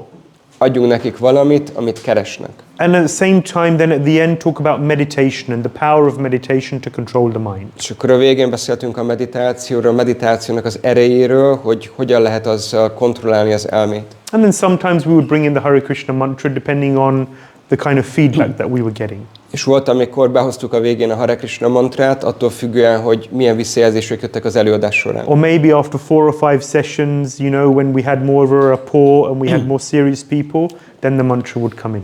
Vagy amikor már eltelt 4-5 alkalom, és már leszűrődött a tömeg, a komolyabbak voltak ott, akkor behoztuk a Hare Krishna mantrát. There was a Hollywood movie many years ago called Slumdog Millionaire. Did anyone watch it? Volt ez a hollywoodi film, több évvel ezelőtt, ez a Slumdog Millionaire. Was it a good movie? Jó film volt? It was okay. Yeah? Not so good. Ez a Gettó Milliómos, az a magyar címe. I can't remember. One of the devotees watched it, and then we made a talk, and it was about a guy who was nowhere, who was a nothing, and then he turned into a millionaire somehow, right? És akkor az egyik bakta közülünk akkor megnézte ezt a filmet, és akkor csinált belőle egy ilyen előadást. Nagyjából arról szól a film, hogy volt egy gettóból származó személy, aki végül milliómossá vált. So from there we talked about the topic of karma. És ennek kapcsán akkor beszéltünk a karma témájáról. And karma comes from the Bhagavad Gita, a wisdom text from the East. A karma az pedig ugye a Bhagavad Gitában van leírva, egy olyan szövegben, ami egy ilyen keleti bölcsességek könyve. People came. Jöttek emberek. There was interest. Volt érdeklődés. At the end of the day, phalena parīkṣite, we judge a tree by its fruits. De végső soron mindig a fának a gyümölcséről lehet megítélni az eredményt, tehát mindig a prédikálás eredménye fogja megmutatni azt, hogy milyen az. More people came. Több ember jött. Than when we were doing more direct preaching. Ahhoz képest, mint amikor sokkal közvetlenebbül prédikáltunk. So it's one good thing. Ez egy jó dolog. The purpose that people came for, though, was a little different. De az oka vagy a célja annak, hogy miért jöttek emberek, az egy kicsit más volt. They wanted to know how can I be better in this world. Azt akarták tudni, az érdekelte őket, hogy hogyan tudnak jobban boldogulni ebben a világban. It's the first criticism of Nārada Muni to Vyāsadeva. Ugye Nārada Muninak ez az első kifogása Vyāsadevvel kapcsolatban. You are giving people ways and means of enjoying this world better. Te csak olyan módszereket adsz az embereknek, amivel könnyebben és önfeledtebben élvezhetnek ebben a világban. You're emphasizing the focus on the body and the mind. Az elmére és a testre helyezed a hangsúlyt. Our goal was to bring them away from that, of course. De a célunk persze az volt, hogy ettől elhozzuk őket. But it was very difficult to do. De nagyon nehéz volt megtenni. Because people came with a particular purpose. Mert emberek egy konkrét céllal érkeztek. With a particular expectation. Egy konkrét elvárással jöttek. So when we got into things transcendental, és amikor mi elkezdtünk beszélni transzcendentális dolgokról, away from how you can enjoy in this world, and actually there's a G-O-D. És akkor beszéltünk olyan dolgokról, hogy hogyan lehet elszakadni ettől a világtól és ennek a világnak az élvezetéről, és mondtuk azt, hogy hát igazából van egy olyan 3 betűs szó, hogy G-O-D, ami ugye Istent jelent angolul. And actually you're not this body. És hogy igazából ti nem ez a test vagytok. You're not this mind. Nem ez az elme vagytok. Not even your intelligence. Még nem is az intelligenciátok These are all vagytok. temporary things, material things. Hanem ezek csak átmeneti dolgok, anyagi dolgok. Actually your identity is that you are spirit soul. Igazából az identitásotok, az önazonosságotok az örök lélek. And worse still, you're a servant of God. És Istennek a szolgái vagytok. Difficult. Nehéz. For those people to accept.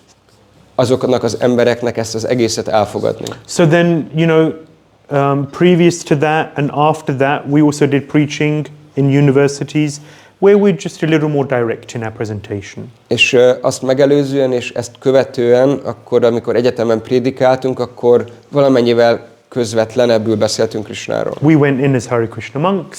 Úgy mentünk oda, mint Krisna hívő szerzetesek. We're here to offer you Krishna consciousness. És mondtuk nekik, hogy azért vagyunk itt, hogy bemutassuk nektek a Krishna tudatot. It's not just some new age religion, this is an age-old tradition coming from ancient India. És ez nem csak egy ilyen újkori vallás, hanem ez egy ősi tradíció, ami Indiából származik. There's a huge body of knowledge, insight into the world, into our lives. Hatalmas tudásanyaggal rendelkezik, ami betekintést nyújt a saját életünkbe is. And it's informing us about the temporality of this world and how we can really become happy in truth. És bemutatja nekünk ennek a világnak az átmenetiségét, és azt, hogy tudunk igazából valóban boldogok lenni. The message was more direct. Az üzenet ilyen módon sokkal direktebb vagy közvetlenebb volt. Less people came. Kevesebb ember jött. But better quality people. De jobb minőségű személyek. Meaning, what do I mean by better quality? People who are more ready to take on Krishna consciousness. Mit értek ez alatt, hogy jobb minőségű? Azt értem, hogy olyan személyek, akik jobban készek arra, hogy elfogadják a Krishna tudatot. And to engage in that revolution. És hogy részt vegyenek ebben a forradalomban. I'm not saying what's right or wrong here. Nem azt mondom, hogy valami jó vagy rossz. That's for the individuals to make up their own minds. And it's a discussion. Ez egyéneknek kell ezt maguknak eldönteni, és ez megbeszélés tárgyát képezi. It's an ongoing debate that I'm sure will go on for decades and decades. Ez egy folyamatos vita, és biztos vagyok benne, hogy ez még évtizedeken keresztül folytatódni fog. Probably for time immemorial. Valószínűleg a világ végezetéig. But I'm just sharing my experience. Én csak megosztom veletek a tapasztalataimat. Final purport from Prabhupada on this topic. Az utolsó magyarázat Prabhupádtól ezzel a témával kapcsolatban. Someone to read. Valaki Someone who elolvasta. hasn't read. Valaki, aki még nem olvasott. And is at the back. És aki hátul ül. Yes, please. Nice and loud, Mahārāja.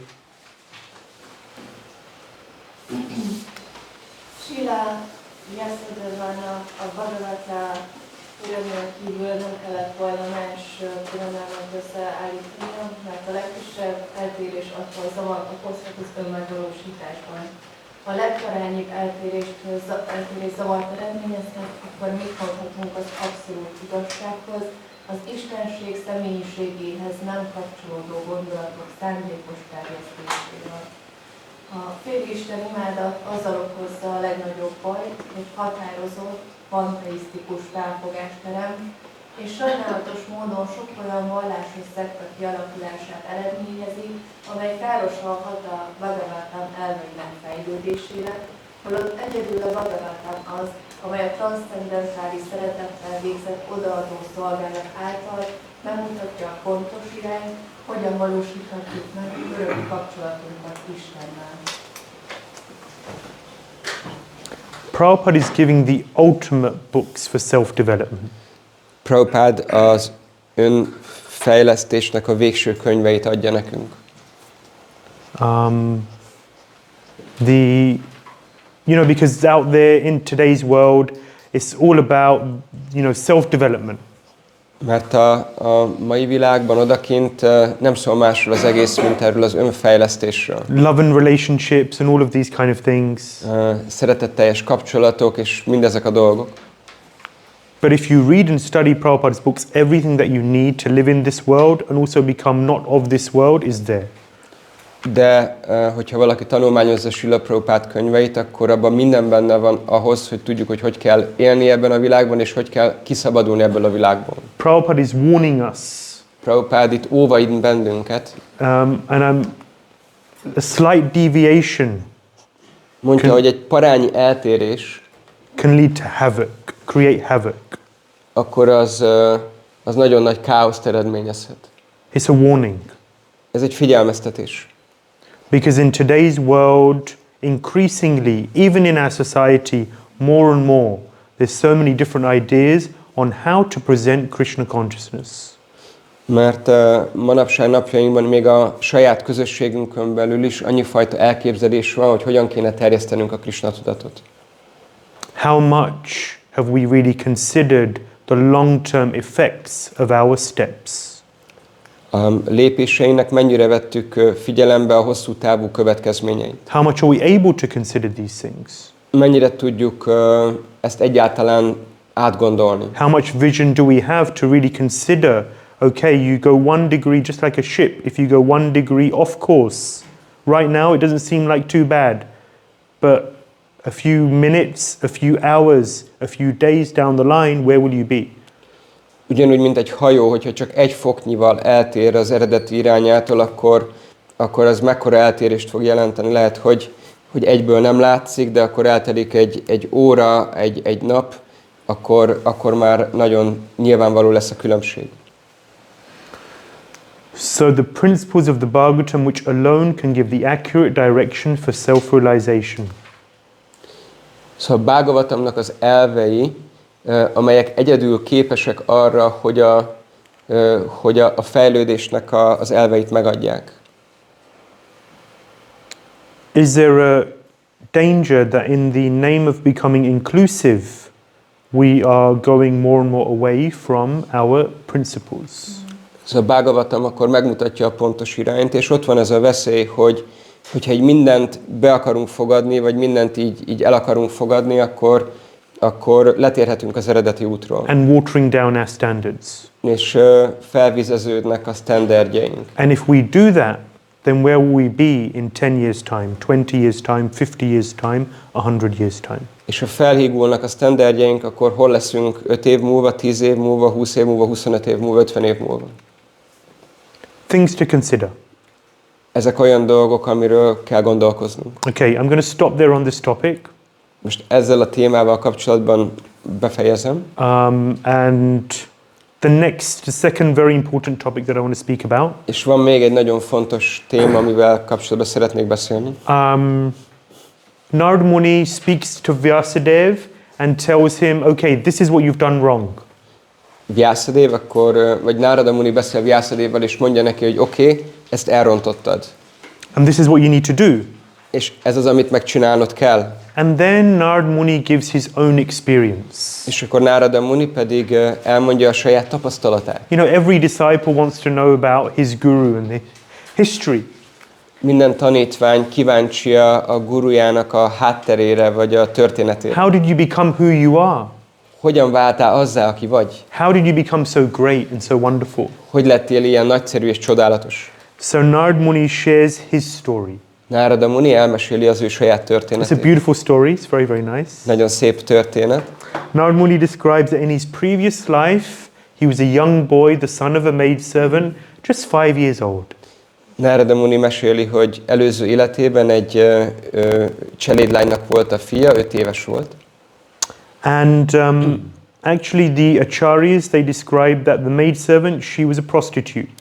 És az ácsáriák beszélnek arról, hogy ez a szolgálólány, ez egy prostituált volt. And she used to do whatever was needed around the home, service-wise. És szolgálati szempontból mindent ellátott a ház körül, amire szükség volt. On one occasion, the Bhaktivedantas, great souls, they came. Egy alkalommal a Bhaktivedanták, vagy emelkedett lelkek érkeztek hozzájuk. And they came at the beginning of the rainy season. És az esős évszaknak az elején érkeztek oda. In India, sages, they travel around and they preach, they share. Indiában a bölcsek utaznak folyamatosan és prédikálnak. But around June time, the rainy season starts, June, July. De június-júliusban kezdődik az esős évszak. And it's not a good time to travel when it's raining, especially in India, it's monsoon, not just a bit of drizzle, but monsoon. És nem túl jó ötlet utazgatni, amikor esik az eső, főleg Indiában, az nem csak egy ilyen kis esőcske, hanem monszun. So they stayed in one place. Ezért egy helyen maradtak erre az időre. In the same place that Nārada Muni was living. Ugyanott maradtak, ahol Nārada Muni is lakott. So Nārada Muni got a chance to serve these great souls. Nārada Muninak lehetősége támadta arra, hogy szolgálja ezeket a nagy lelkeket. He served them prasadam. Felszolgálta nekik a prasadamot. Saw to their needs, whatever they needed, he was there for them. És bármilyen szükségletük volt, akkor ott volt, hogy segítsen nekik. He said along the way, he heard what they were speaking about.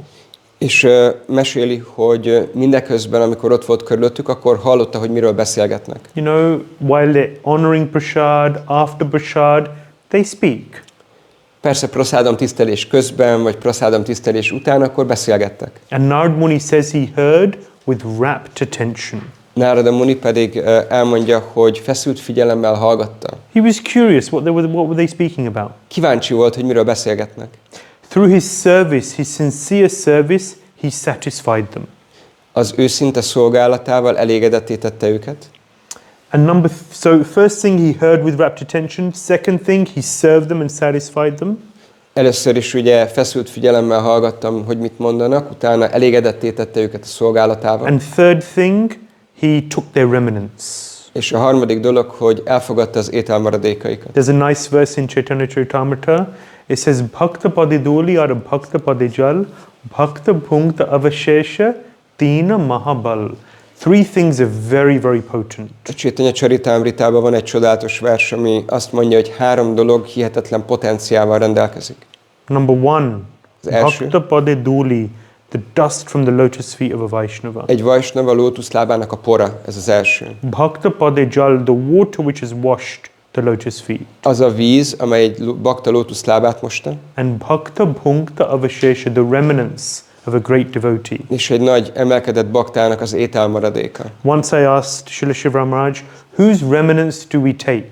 Egyszer megkérdeztem Srila Sivaram Swami Mahārājat, hogy kinek fogadjuk el az ételmaradékát. How do I decide who's a great devotee? Hogyan döntöm én el, hogy ki Or egy nagy who's bakta? great enough Vagy ki elég nagy ahhoz? for me to take remnants from? Ki elég nagy ahhoz, hogy elfogadjam az ételmaradékát? He said, whoever's senior to you. Bárki, aki idősebb nálad. Whoever's senior to you, you take the remnants. Bárki, aki idősebb bakta nálad, neki elfogadod az ételmaradékát. Or whoever has something, a good quality that you want. Not in an envious way, but something you aspire for. Vagy valaki rendelkezik egy jó tulajdonsággal, amire szeretnél szert tenni, nem egy ilyen irigy módon, de úgy szeretnéd ezt megkapni, akkor neki. Easy formula. Ez egy könnyű képlet. Very practical. Nagyon gyakorlati. And like this, Nārada Muni says, he gained an attraction for the topics of Krishna. És ilyen módon akkor Nārada Muni meséli, hogy vonzalom ébred benne a Krisnáról szóló történetek iránt. I didn't mention, but the second chapter of the first canto is beautiful. Nem mondtam, de az első éneknek a második fejezete csodálatos. And actually it's a chapter just worth memorizing, the whole chapter. És ez egy olyan fejezet, hogy ezt megéri az egész fejezetet megtanulni So kívülről. many wonderful, powerful, instructive verses. Tele van rengeteg csodálatos, nagyon erőteljes verssel. So one of them, 1-16, it says, Susu Shrosha Dadhanasya Vasudeva Katharuchi Shyan Mahat Sevaya Vipra Punya Tirtha Nishevana. Ez az 1-2-16-os vers. How do you gain topics? How do you gain taste for the topics of Krishna? Hogyan lehet ízt kapni a Kṛṣna iránti történetek iránt? Vasudeva Katharuchi, taste for Vasudeva Katha. A Vyāsadeva katá iránti ízre hogyan lehet szert tenni? How do you do it? Hogyan csinálja ezt az ember? Yeah, you have to hear from great souls. Nagy Serve lelkektől kell hallani. Serve great souls. Szolgálni kell nagy lelkeket. And by serving them, by satisfying them, by hearing from them, naturally that taste becomes attractive. És azáltal, hogy hallunk tőlük, szolgáljuk őket, akkor ez az íz, ez természetesen megnyilvánul. So, very instructive. Ez is nagyon gyakorlati. This is what Nārada Muni does. Nārada Muni így csinálja. The power of hearing is very important. A hallásnak az ereje az rendkívül fontos. You know, once Prabhupada was with Bhaktisiddhanta Saraswati Thakur Vrindavan Parikram. Egyszer Srila Prabhupád Bhaktisiddhanta Saraswati Thakurral volt egy vrindávani parikrám alkalmával. And they were at base. And there were two options. One was that you could stay with Saraswati Thakur and hear from him. The other was go on parikram and see the holy places. És a parikrámnak így a bázisán voltak, és akkor volt két opció lehetőség, hogy valaki vagy ott marad, hogy hallgassa Srila Bhaktisiddhanta Saraswati Mahārājot, vagy pedig valaki elmegy parikrámra. Imagine you're on parikram with your guru. Képzétek el, hogy ott vagytok parikrámon a lelki tanítómesteretekkel. There's a group of devotees who are going on parikram. Van egy csapatnyi bakta, akik elmennek parikrámozni. Others are staying to hear from the guru. Guru's not going. A guru nem megy, és van egy másik csapat bakta, aki pedig ott marad, hogy halljon a gurutól. You're in the dham. Ott vagy a dámban. You travel all this way to the dham. Ezt a hosszú utat megtetted, hogy oda juss. You can hear from guru anytime. Gurutól bármikor lehet hallani. So many lectures to hear as well these days as well, right? Manapság is annyi leckét meg lehet hallgatni. Recordings, you can record it. Hear from him later. Fel lehet venni, majd később meghallgatjuk. I guess that option wasn't available in 1933 or whenever this happened, you know? Mondtam, 1932, amikor valamikor ez történt, akkor valószínűleg ez a fajta opció nem volt még elérhető. But you're there, you're in the dham, you have to see the places, right? De ugye ott van az ember a dámba, ott van jelen, akkor kell látni a helyeket. That's what you're there for. Ott azért megy oda az ember. Prabhupada sat and heard from his spiritual master. De Prabhupada csak ott ült és hallgatta a lelki tanítómesterét. So Saraswati Thakur said, I've noticed he hears well. Bhaktisiddhanta Mahārāja mondta, hogy észrevettem, hogy ő nagyon jól hall. Abhay Charan, he likes to hear. a bajcsörön szeret hallani. And this really satisfied Saraswati Thakur. És ez nagyon elégedetté tette Saraswati Thakurt. So Nārada Muni also is exemplary, he liked to hear. Nārada Muni is nagyon példás ebben, ő is szeretett hallani. So in this way, Nārada Muni, the sages left. És akkor a bölcsök elmentek. Nārada Muni was alone now. Nārada Muni most egyedül volt. But he had a great gift. De egy nagy ajándékot kapott. Through their association, service to them, he gained an attraction for the topics of Krishna. Az ő szolgálatuk és a velük való társulás által ízt kapott a Krishnáról szóló történetek hallgatására. He described, and of course then he preaches, he's preaching. És persze akkor prédikál. Nārada Muni describes some of the key things, the key drivers for his advancement. Nārada Muni akkor megnevezi, vagy megjelöli a fejlődésének a főbb összetevőit, vagy hogy mitől fejlődött. And these are relevant for us because we can learn to see, okay, how did he become advanced? What were some of the key qualities which he exhibited? És ez számunkra is nagyon aktuális, vagy releváns, mert akkor meg tudjuk nézni, hogy jó, akkor az ő esetében mik voltak a fejlődésének a kulcspontjai, vagy mik voltak azok a tulajdonságok, amik segítették a fejlődését. Number one, Nārada Muni was self-controlled, he says. Először is azt mondja magáról, hogy önkontrollált volt, önfegyelmezett. Yeah, mind and senses controlled. Az elméjét és az érzékeit fegyelmezte. If we look at the nectar of instruction, the first verse, Vacho Vegam, Manasakroda Vegam, Jiva Vegam, Udarapashva Vegam, controlling the pushings, the urges of the mind and senses. Hogyha a Tanítások Nektárja című könyvet megvizsgáljuk, akkor az első vers ezzel kezdődik, hogy az elmének és az érzékeknek a késztetései felett uralkodnunk kell. This is a basis for advancement in Krishna consciousness. Ez a Krishna tudatbéli fejlődésnek az alapja. Number two, he says he was not attached to mundane sports. A másik pedig az volt, hogy nem vonzódott a szórakozáshoz. Yeah, he was very sober. Nagyon józan volt. I'm going to go relatively quickly because we have more to talk about. Viszonylag gyorsan fogok ezeken átmenni, mert elég sok dologról van még szó. He says, I was not naughty. He was very well behaved. Nagyon jól viselkedett, nem volt csintalan. So we can understand that he was a well-behaved young man. Megérthetjük, hogy ő egy jól viselkedő fiatal ember volt. I did not speak more than required. Mondja, hogy nem beszéltem többet a szükségesnél. Our speech, the power of speech is very, very potent. A beszédnek az ereje az rendkívül potenciális. Words can really impact other people. A szavak hatást tudnak kifejteni másokban. But also when we speak, we expend our energy, and not just physical energy, our shakti. De amikor beszélünk, akkor kiterjesztjük a saját energiánkat, nem csak a fizikai síkon, hanem a saktinkat kiadjuk. Gramya kathana karibe. Yes, so Chaitanya Mahaprabhu instructs Raghunath Das Goswami, do not speak gossip, village talk.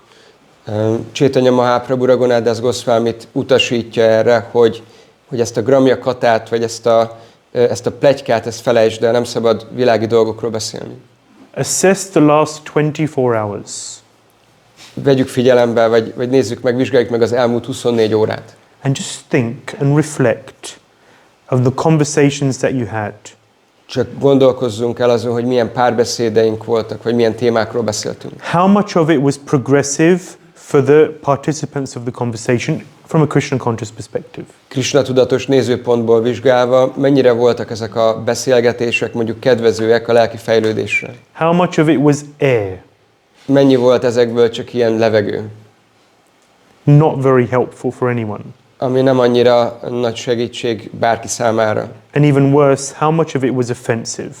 És ami még ennél is rosszabb, hogy milyen része volt ennek, ami sértő volt. And therefore detrimental for you and for the person who heard. És hogyha sértő, akkor az azt jelenti, hogy káros rád nézve, és a beszélgető partnered számára is. Sometimes we think, so just going in the middle, because obviously offensive is bad.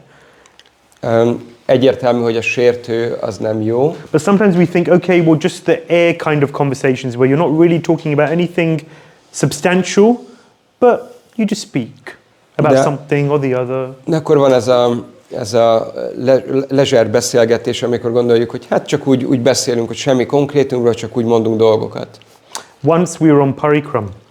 Egyszer elmentünk parikrámozni. And Srila Shiva Maharaj said, today he was unhappy because the devotees were speaking too much. Srila Shiva Maharaj nem örült annak, hogy a bakták össze-vissza mindenről beszélnek. So then he said, tomorrow only Hare Krishna. És mondta, hogy holnap senki sem mondhat más, csak a Hare Krishna. No other words. Semmilyen más szót nem ejtett ki senki. Nothing. Semmit. But then how do we communicate? How do we do this and how do we do that? De akkor hogyan tudunk kommunikálni, hogyan tudunk csinálni ezt vagy azt? Everything is in the holy name. Minden benne van a szent névben. So the next day we weren't allowed to say anything apart from Hare Krishna. A következő nap nem engedte meg, hogy bármi mást kiejtsünk a szánkon a Hare Krishnán kívül. And I remember that day we went to Javat. És emlékszem, hogy aznap elmentünk Javatba. And Marge was speaking about Srimati Radharani and her pastimes trying to get out of home, Jatila and Kutila. És akkor Mahārāja beszélt ott a keftelésekről, hogy Srimati Radharani akkor próbál elszökni otthonról, ott volt Jatila, Kutila. And we walked, it's about 2.5 kilometers from Javat to Nandagram. És Javatból Nandagramba gyalog mentünk át, kb. 2,5 kilométeres séta. On a wonderful sandy path. Ez egy csodálatos homokos ösvény. And Marge said, just meditate on the gopis, Srimati Radharani and her gopi friends and assistants doing that walk. Every morning they walk there, around 7 a.m. És mondtam Mahārāja, hogy csak meditáljatok Srimati Radharani, a gopi barátnő és a segítőiken, akik minden reggel olyan 7 óra felé megtették ezt az utat. And just chant and meditate on them. Japánzatok, és csak meditáljatok rajtuk. And then we arrived in Nandagram. És akkor megérkeztünk Nandagramba. No, we arrived in Tirukadamba on the way to Nandagram. És akkor a Nandagramba vezető úton először megérkeztünk Terkadambába. And we heard about Rupa Goswami and how he sat under a tree there and wrote the Bhakti Rasamrita Sindhu. És akkor hallottunk Rupa Goswamiról, aki ott egy fa alatt ülve megírta az odaadás nektárját. And how when Rupa Goswami was writing about separation, then the leaves and the flowers would contract. És akkor hallottunk arról, hogy amikor Rupa Goswami az elkülönülés érzéséről ír, akkor a fáknak a lombja így lehajolt és meghajolt. And when he'd write about union, then the tree would blossom. És akkor amikor meg az együttlétről írt, akkor a fák így kivirágoztak. And on the bus home we were chanting. És a hazafelé vezető buszúton akkor japáztunk. Kirtanoztunk. And everyone was just ecstatic. És mindenki csak egyszerűen extázisban volt. It was a very memorable kirtan, and it wasn't anything special. És ez egy nagyon emlékezetes kirtan volt, nem hogy valami különleges lett volna. Meaning it was special, but nothing different. Azt jelenti, hogy különleges volt, de nem volt semmi, amit máshogy csináltunk. But without all of the chatter. Az volt az egyetlen különbség, hogy nem volt benne ez a pletykálás, vagy ez a chit-chat. Chit-chat, yeah. Without all of that, there's such a potency which is developed through the Krishna conscious process, which we expel with just a chit-chatter of life. Szóval olyan potencia és tartalom van a Krishna tudatos folyamatban, amit össze tudunk gyűjteni, de hogyha csak butaságokat beszélünk, akkor ezt így kiengedjük. It was a 3-week parikram with hands down that was the best day of the parikram. Ez egy 3 hetes parikrám volt, és semmi kétség afelől, hogy ez volt a legjobb napja a parikrámnak. Nothing like it. Semmi sem volt ahhoz fogható. Just Krishna. Csak Krishna. And this is very, very important. És ez nagyon fontos. The more in our lives we can take shelter of Krishna, his name, form, qualities, abode, associates, pastimes, and cut other unnecessary things out. Az életünk során minél inkább menedéket tudunk venni Krishnánál, a nevénél, a személyénél, a kefteléseiről szóló történeteknél, és mindezeknél a dolgoknál, úgyhogy minden mást kizárunk az életben. The more we can enter into another realm.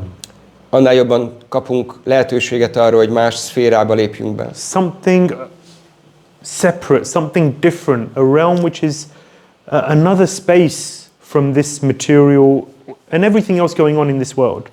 Egy olyan szférába tudjunk belépni, ami teljesen más, mint ez a világ.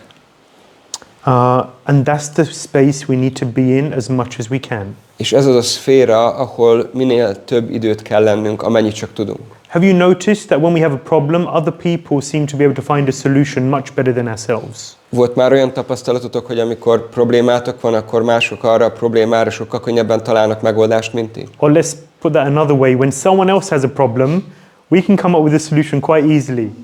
Vagy inkább fordítsuk meg, hogyha valaki másnak van problémája, akkor mi elő tudunk állni egy megoldással viszonylag könnyedén. But when you're in the problem, it's much more difficult to see those solutions or to accept them.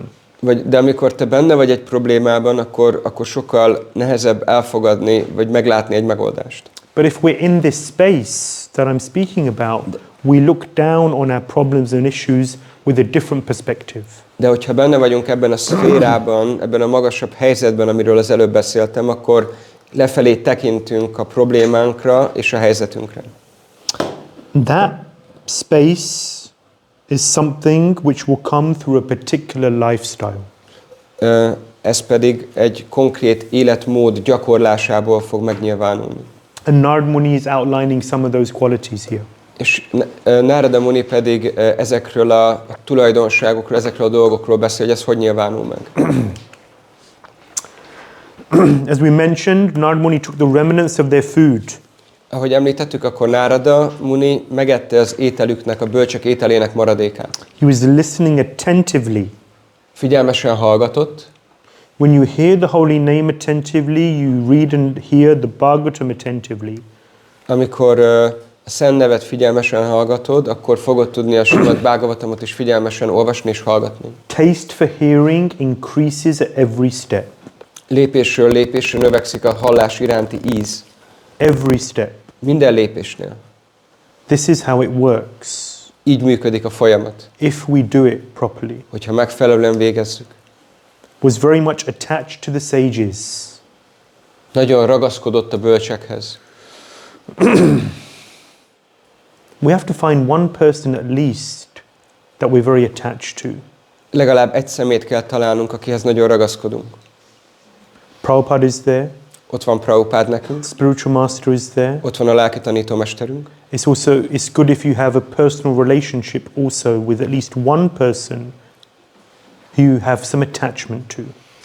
De jó, hogyha van egy személyes kapcsolatod egy olyan személlyel, akihez ragaszkodsz.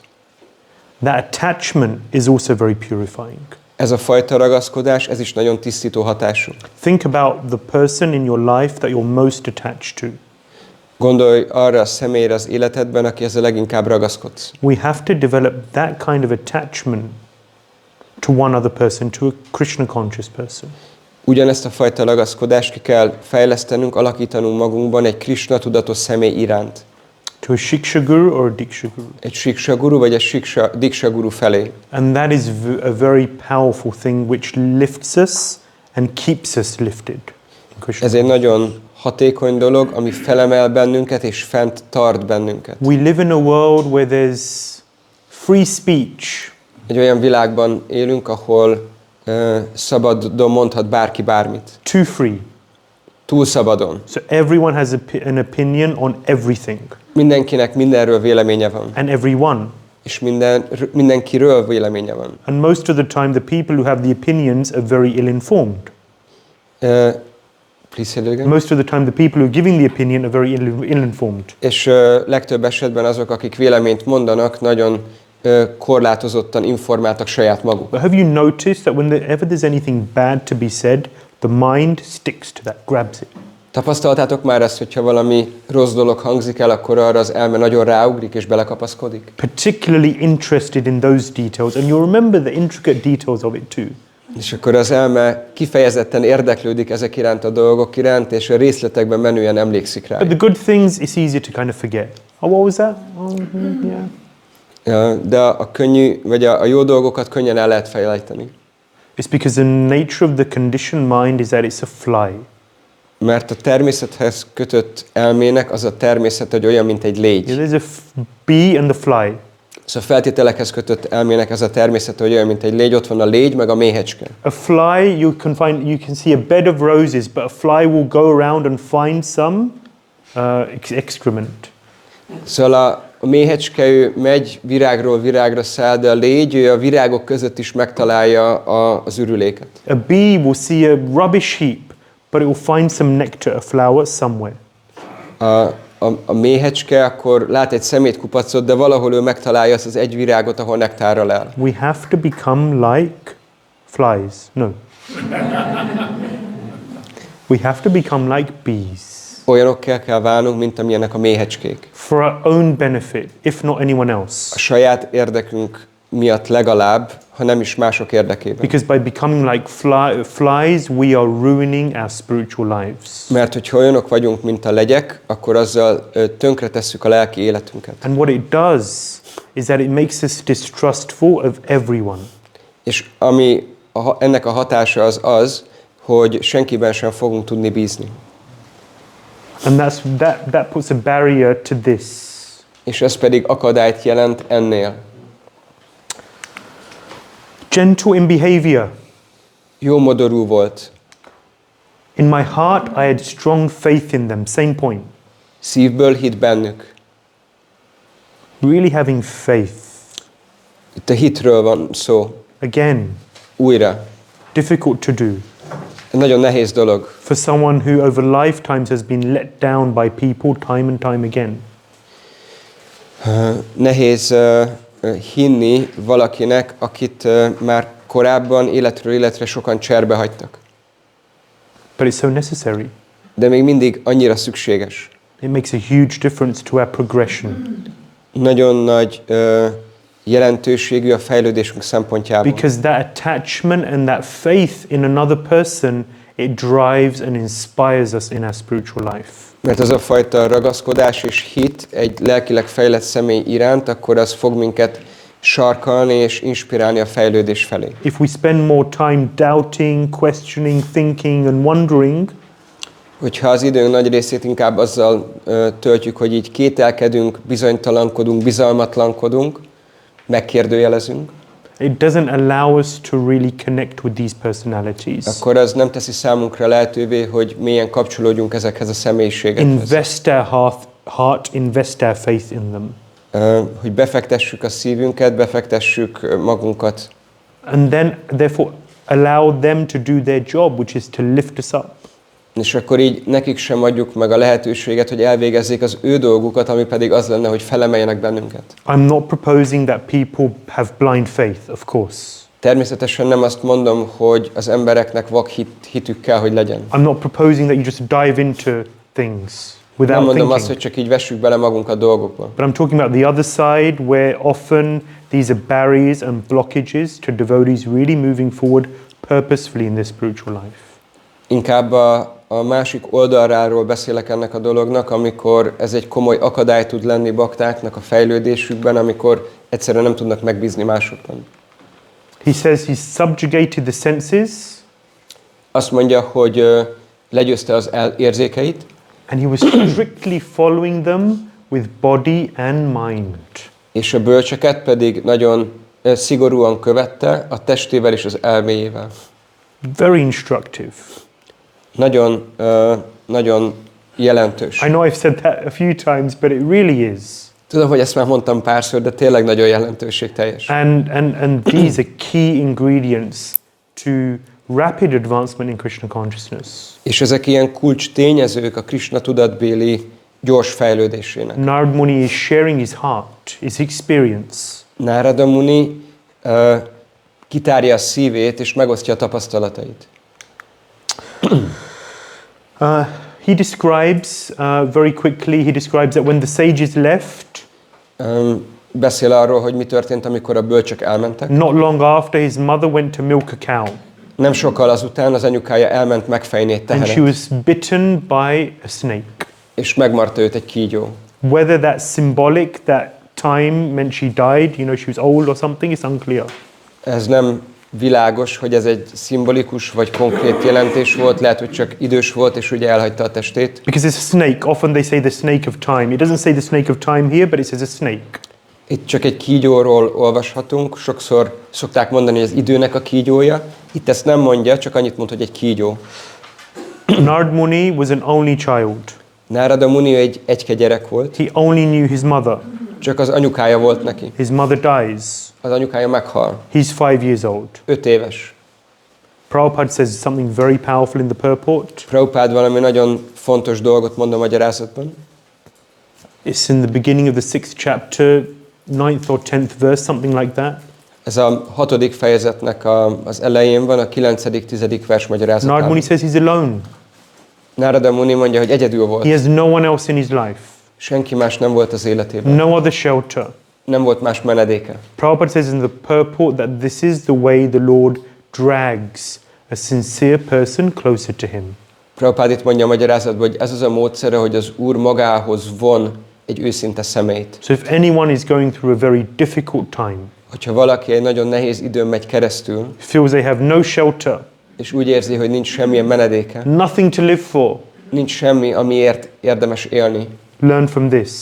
Tanuljunk ebből. Nārada Muni really has nothing. If we think we have nothing, Nārada Muni really has nothing. Hogyha mi azt gondoljuk, hogy nekünk semmink sincs, akkor Nārada Muninak igazából nem volt semmilyen. What does he do? És mit csinált? He turns to Krishna. Krishna felé fordult. The only true shelter. Az egyetlen igazi menedék felé. And Prabhupada says this is the way the Lord drags. Why does he have to drag? Because we don't want to go. He drags a sincere soul closer to him. Srila Prabhupada mondja, hogy ez az a módszer, hogy az Úr magához von, magához húz. Miért kell húzni? Azért, mert igazából nem akarunk annyira menni, de akkor az Úr magához húz bennünket. Anything that happens in your life is a message from Krishna, come closer to me. Bármi, amit történik az életben, az egy üzenet Krishnától arra, hogy gyere közelebb hozzám. Come closer to me. Gyere közelebb hozzám. Not a blade of grass moves without Krishna's sanction. Krishna engedélye nélkül egy fűszál sem mozdulhat. His purpose is one and one only. Very simple, no second guessing. Krishnának csak egyetlen célja van, ez egy nagyon egyszerű dolog, nincsenek hátsó szándékai. What does he want? Mit akar? Come closer to me. Gyere közelebb hozzám. Simple. Egyszerű. And that's how we have to understand things, through that lens. És ezen a szemüvegen keresztül kell megértenünk dolgokat. That's what Nārada Muni does. Nārada Muni ezt csinálja. He heads north. Észak felé vette az irányt. Means he goes to the Himalayas. Ami azt jelenti, hogy elment a Himalájába. And then it continues like that. És akkor ott folytatja. Okay, so Nārada, just a summary, Nārada instructs Vyāsa. Összefoglaljuk, akkor Nārada tanítja Vyāsadevát. Vyāsa writes the Bhāgavatam. Vyāsadeva megírja a He Bhāgavatamot. then instructs Shukadeva Goswami. És akkor ő tanítja Shukadeva Goswami, Yes, his son. aki a fia. There's more to the story of Vyāsa and Shukadeva Goswami and what happens. Persze több, vagy nagyobb a történet, hogy Vyāsa és Shukadeva Goswami között mi történik. We were talking about how Vyāsa chases after Shukadeva Goswami.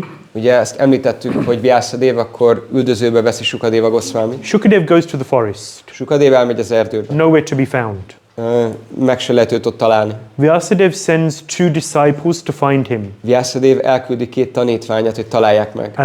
And they are armed with 2 verses from the Bhāgavatam. És 2 verssel ruházza őket fel, amik a Bhāgavatamból származnak. So no guns, no handcuffs, nothing like that. Szóval nem volt náluk fegyver vagy bilincs, nem adott nekik ilyesmi dolgokat. They have 2 verses.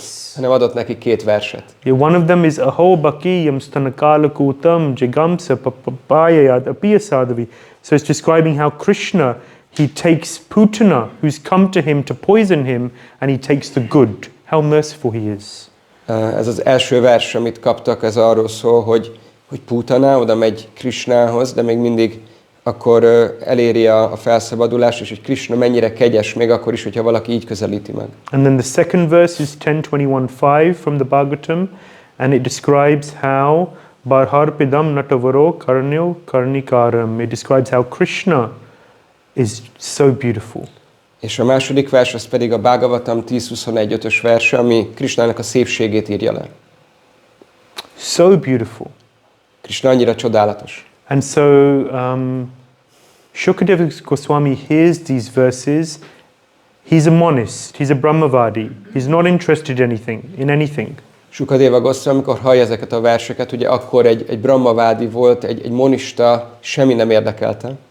There's a verse Atma Ramas Chamanayo Nirgranta Piurukurme. They don't need anything. They're self-satisfied. Ugye van ez a vers, ami arról szól, hogy önmagában elégedettek, és semmire sincs szükségük. But he hears these topics of Krishna, his mercy and his beauty. De amikor hallja a Kṛṣnáról szóló ezt a két történetet, hall Kṛṣnának a kegyességéről és a szépségéről. And his heart is stirred. És ez a két dolog, ez felkavarja a szívét. He thinks, yes, I want to know.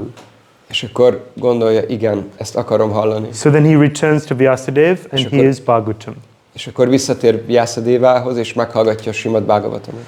Shukadeva teaches Parīkṣit, of course we know, on the banks of the Ganges. És akkor utána Sukadeva tanítja Parīkṣitot, és akkor tudjuk, hogy ez a Gangesnak a partján történik. And that's the end of the first canto, that's what we're heading to. És ez az első éneknek a vége, akkor ide fut ki a történet. Shukadeva, Sutta Goswami hears, as we said last week, he's in the audience, he hears from Shukadeva. Sutta Goswami jelen van a gyülekezetben, és akkor ő végighallgatja Sukadeva Goswaminak az elbeszélését. And then Sutta Goswami instructs the sages of Naimisharanya. És Sutta Goswami utána a Naimisharanyai bölcseket oktatja, vagy nekik mondja. Who remembers how many sages? Ki emlékszik arra, hogy hány bölcs volt ott? From last week. 88 000. So this is just, and of course we're hearing Vyāsadeva pens this conversation. És persze akkor Vyāsadeva akkor ezt az elbeszélést írja le. And this is a wonderful graph, at least it was. Ez egy csodálatos ábra, legalábbis az volt. Hopefully it's better on your printouts. Bízom benne, hogy a kinyomtatott szlájdokon jobban látszik. But it's just a timeline from the Bhagavad Mahatmya. Ez a Bhāgavatam Mahatmjából egy ilyen időrendi bemutató. And it just describes the timeline of when certain things happen that we've been hearing about. És akkor ez bemutatja időrendi sorrendben, hogy mikor és hogyan történtek a dolgok. The topic came up last week. Felmerült a múlt héten ez a téma. And you can read this in your own time, but it's interesting to know. És ezt mindenki otthon elolvashatja, de nagyon érdekes, nagyon izgalmas. Okay. I could go on. Tudnám még tovább folytatni a mai előadást. But it's 1 o'clock. De 1 óra van. So we should stop. Meg kell, hogy álljunk. I see there's no burning questions. Látom, hogy nincs ilyen égető kérdés. So I thank you all very much for your time today. Nagyon szépen köszönöm, hogy ezt az időt rászántátok a mai napon. For your attention. Köszönöm a figyelmeteket. Please dive into the Bhāgavatam. Kérlek, ugorjatok fejest a Bhāgavatamban. We meet again next week, same time, same place. Jövő héten ugyanitt, ugyanekkor találkozunk. We will go through next week. What will we go through? Miről fogunk beszélni a következő alkalommal? Chapter 7 to 9. A 7-estől a 9-es fejezetig. Ashwatthama wants revenge. Ashwatthama bosszút akar állni. His father's been killed. Apját megölték. This is going to the Mahārāja. These chapters concur with the end of the Mahārāja. Ezek a fejezetek összhangban vannak, összecsengnek a Mahābháratának a végével. He really wants to hurt the Pandavas. Igazából fájdalmat akar okozni a Pándaváknak. He wants to finish them. He wants revenge. Bosszút akar állni, meg akarja őket ölni. So then he actually tries to kill Parīkṣit Maharaj, who's the descendant for the throne. És meg akarja ölni Parīkṣit Mahārājot, aki a trónnak a várományosa. So it's going back to the question that we talked about at the beginning from the sages, which is tell us about Parīkṣit Maharaj. És ez visszakanyarodik az első kérdésekhez, ahol felmerült az a kérdés, hogy mondták a bölcsek, hogy kérlek, beszélj nekünk Parīkṣit Mahārājról. His birth and his activities. What happened? Beszélj nekünk a születéséről, a tetteiről, mi történt vele. So this is what we'll be discussing next week. Következő héten erről fogunk beszélni. Queen Kunti and her prayers. Ott vannak Kunti királynő és az ő imái. Very, very beautiful, very instructive also. Ezek nagyon csodálatos imák, és nagyon gyakorlatiak. Thank you so much. Nagyon szépen köszönöm. Granth Śrīmad-Bhāgavatam ki Jai. Shri Shridhanitai Vijay Gauranga ki Jai. Tribhuvana Sundar Shri Shri Radha Shyam Sundar ki Jai. Srila Prabhupada ki Jai. Nittai Gaur Premanandi Ānanda Caitanya Prabhu ki Gaura Bhakta Brinda ki Jai.